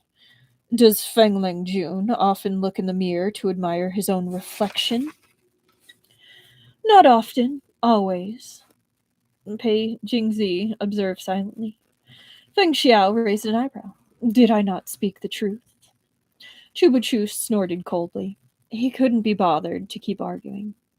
The natural conclusion is that he acts differently before Lady Lu than his customers. Lady Lu likes his fiery temper, so he flares up in front of her. Lu Ti likes clever people, so he plays the bright and studious youth for him. Most interesting, said Feng Xiao. Choo-choo, you've figured out practically everyone during your 2-month stay in Liugong City. Even the women of the Lu family haven't escaped your eyes. Those who know you're a Taoist, but those who don't might think you're planning something shady. Chubuchu chuckled, his smile bright and fake. But haven't I still fallen into the demonic clutches of the Jijian Bureau's fair Erlang? Now you're incorrect, said Feng Xiao. The Jijian Bureau was established by decree of the Emperor, with equal authority to the Ministry of Justice. All this about demonic clutches. Aren't you criticizing His Majesty? Rest assured, I won't forget this. Worry not, I've got a longer memory than you, Chu thought. He coughed feebly twice, trying to conserve his strength. When the three had finished their meal, they walked together to Lin Lang Pavilion's Lugong City branch. Unbeknownst to Feng Xiao and Pei Jingzi, soon after they left, a man and woman entered the private second-floor room. The woman spoke first. The Lord Chief's complexion looked very poor just now. Has he fallen ill again? She had a voice as cold as snow and ice, yet her face was extraordinarily beautiful. The contradiction existed in perfect harmony, like a soaring swan or an orchid in bloom. Even without an observer to appreciate it, her beauty illuminated heaven and earth. The man beside her didn't answer. He walked over to the table where Chubuchu and the others had been eating. After leaning down to look for a while, he suddenly swept aside the beans on the table. The woman came around the table to join him. What did the Lord Chief leave us? Cold plum blossom fragrance, the man said quietly. The woman frowned. The Lord Chief wants us to find a perfume with the fragrance of cold plum blossom? The man said shortly, Khotan, homicide case. He treasured words like gold and spoke as little as possible. Luckily, the woman had worked alongside him for many years. She could extract a complete thought from those few syllables. The plum blossom fragrance has something to do with the Khotanese homicide case, she said. But if the connection was obvious, the Jijian Bureau would have found it already, and the Lord Chief wouldn't have left us a clue. Either way, we should head to the perfume shop and ask some questions. Oh, I wasn't expecting the other person to be a monk.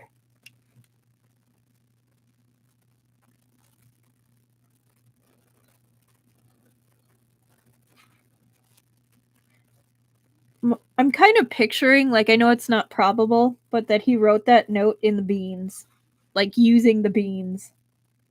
I know he probably just left a letter or something, but like, I think it'd be hilarious if he used the beans to like cold fragrance.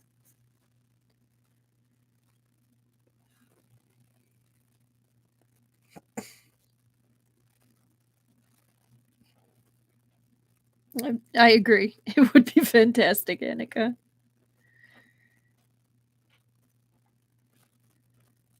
I mean, I feel like Feng Xiao would probably notice that. They are pretty. I really like the man's eyes. Got good eyes.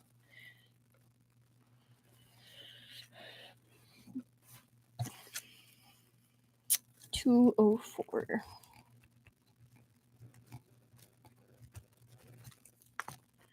I think he did write it in the varnish. But they knocked over the beans to like scatter it. So I was like, it'd be really funny if he wrote it in the beans.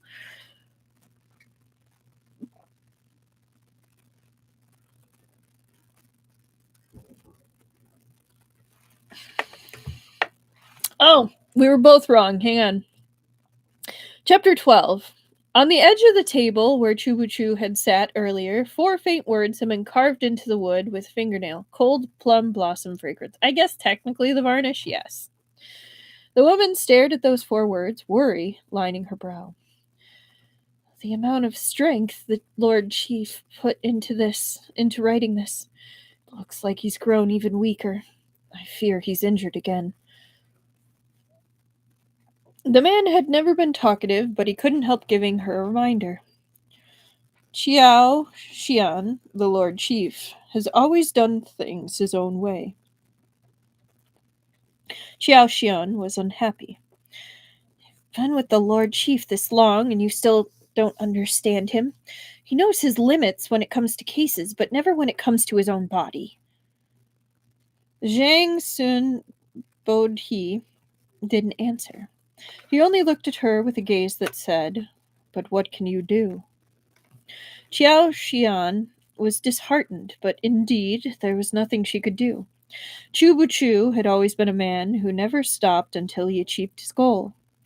At present, their options were to run straight to Feng Xiao, expose Chubuchu's identity, and drag him back to their own headquarters, or follow his orders and proceed with the investigation of the murder.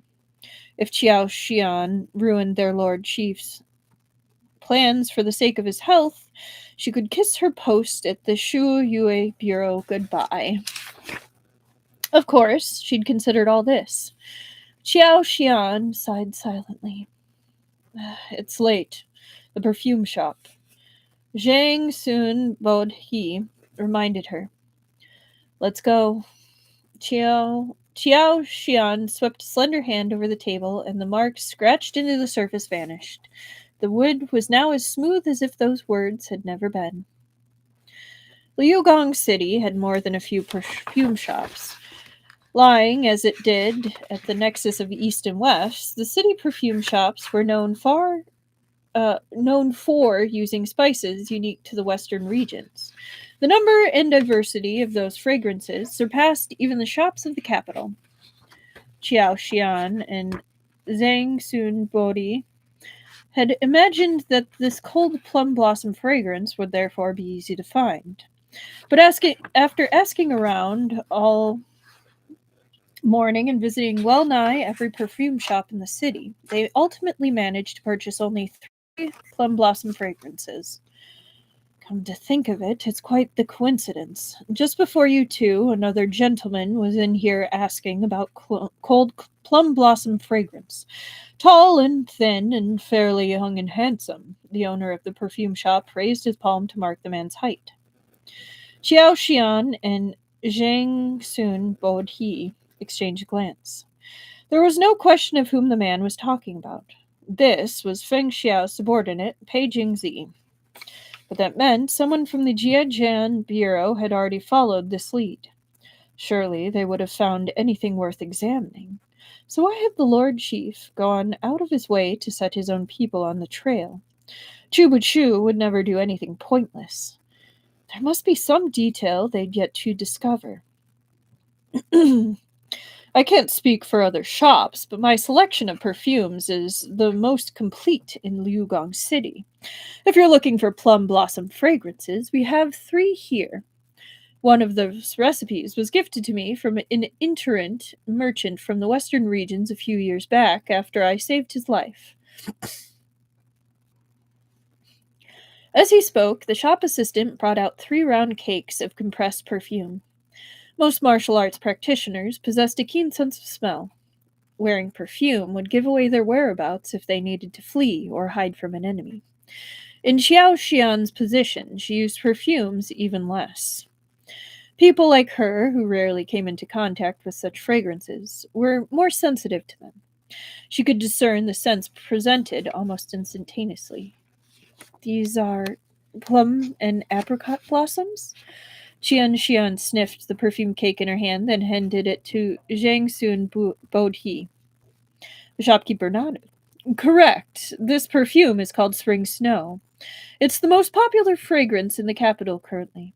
Young ladies adore it, especially ones from wealthy families. When spring comes, they put on fresh clothes, then dab themselves with the perfume.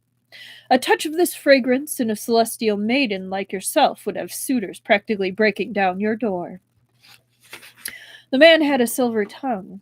Even when confronted with customers who'd only come to make inquiries, he was doing his utmost to persuade them into a purchase. Now, this perfume is called Still Waters Run Deep. The shopkeeper picked up a second cake. It contains the scents of both sandalwood and plum. Nothing better for calming one's nerves and driving away evil. Zhang Sun Bodhi sniffed it and shook his head. Qiao Xian agreed. It's not the cold plum blossom fragrance we're looking for. The shopkeeper handed them the third cake. If it's a pure plum blossom fragrance you're after, this is the only one.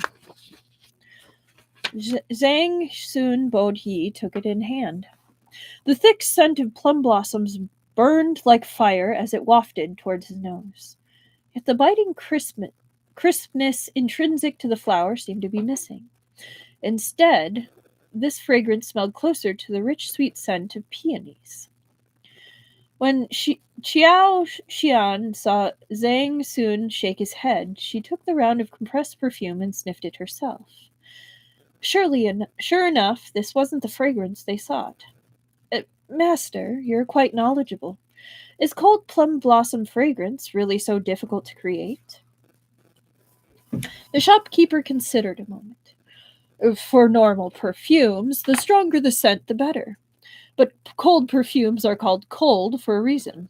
They're different from the rest. If a true cold plum blossom fragrance, a first sniff will merely yield the faint, clean scent of snow and ice.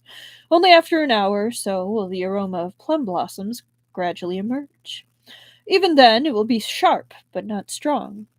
The scent lingers and can last for several days. Qiao Xian recalled that Feng Xiao and his men hadn't arrived on scene until the morning after the murders, yet they'd still detected the fragrance. She nodded in agreement. So I'd imagine only extraordinary people can wear such fragrance. There are different types of cold fragrances, the shopkeeper said. Cold lotus fragrances and cold bamboo fragrances, for example. But the term cold is especially fitting for plum blossom fragrance.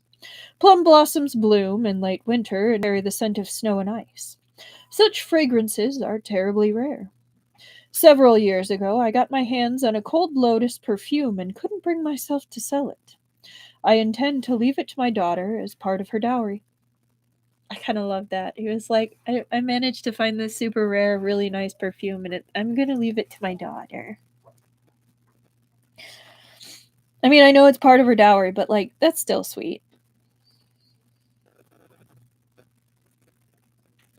Cold plum blossom perfumes are even more exceptional. Anyone who could create such a fragrance would certainly treasure it and hide it away. They wouldn't share the formulation lightly, or everyone on the street would be wearing it. Then it would no longer be precious. That's sweet, and that is cute. He's a perfume nerd. You could tell he likes his job. Like, he really does. Can you think of anyone who knows how to create this plum blossom fragrance? The shop owner's smile was strained. If I did, I would have hired them long ago for a vast quantity of gold, and I certainly wouldn't be telling you all this. Rare fragrances can't be sought out, only encountered through serendipity. I've been in the perfume business half my life. If you find a person with such a skill, please don't hesitate to inform me.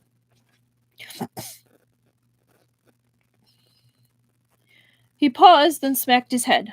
That's right. Last month, little Yun Yangzi from Chunxiang House won a dance Dance Championship, stunning most of Liugong City.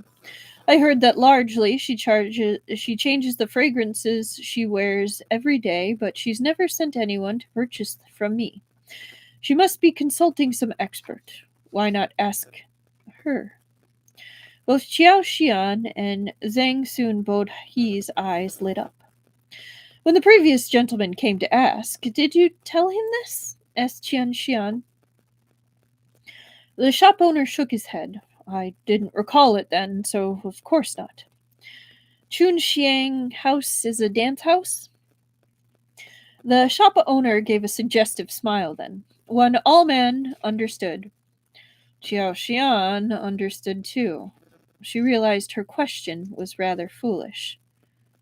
Yeah, he's really enthusiastic about his job. The rumor mill in that city is something else.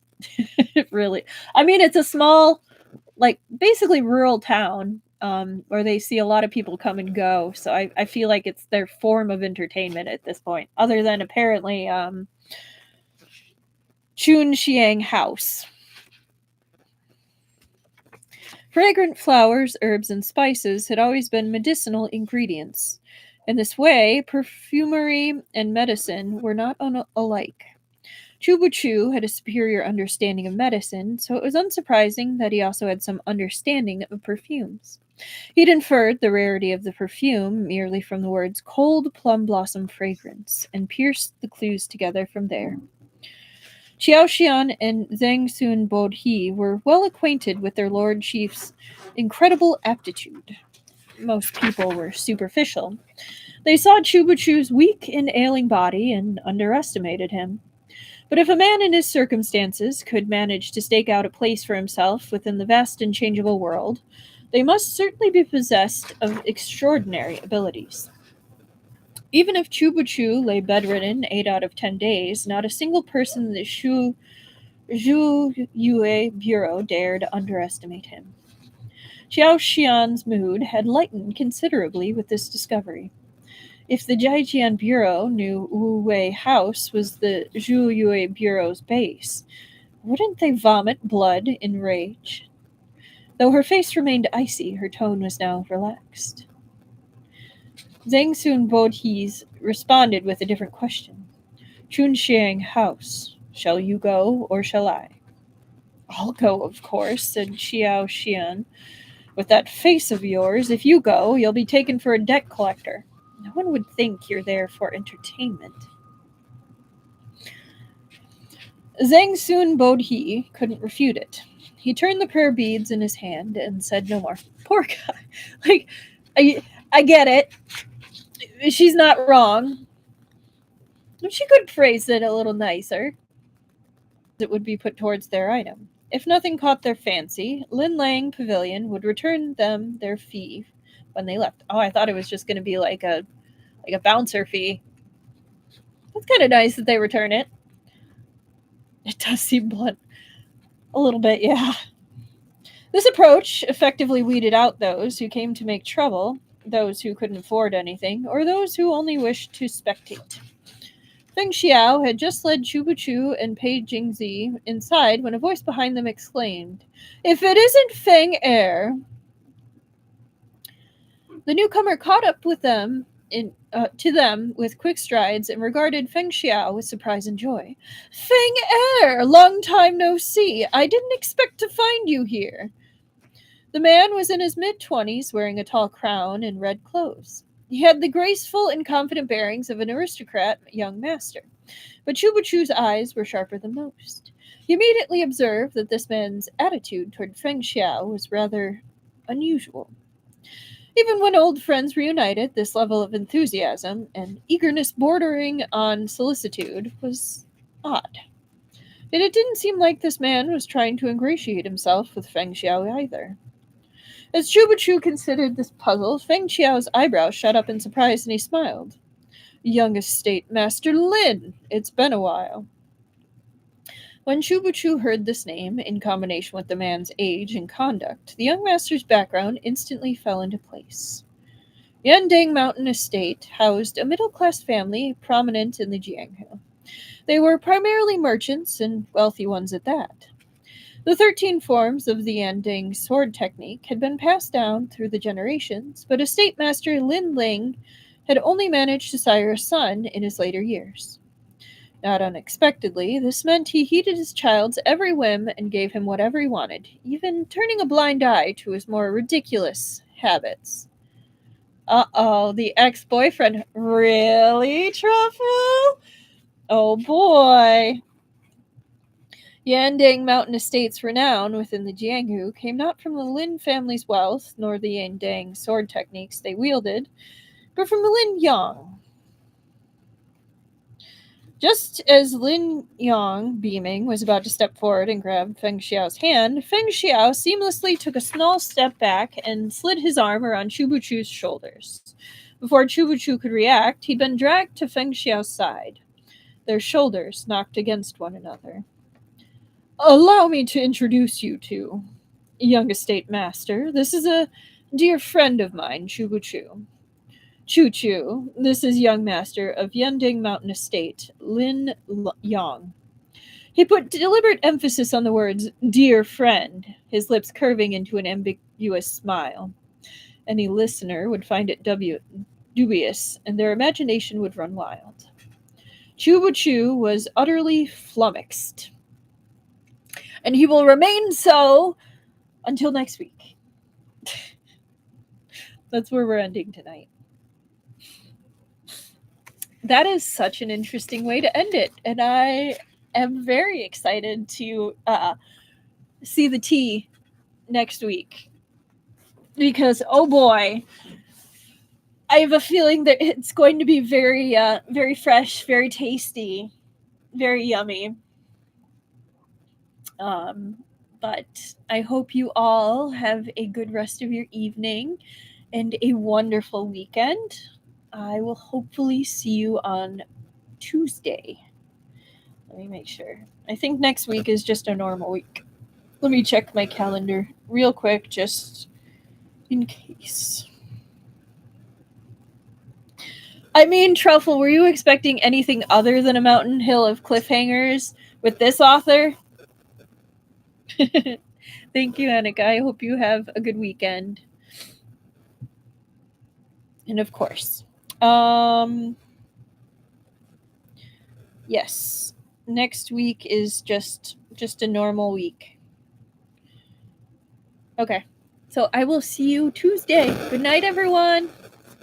And anyone reading later, I hope you enjoyed. Bye-bye.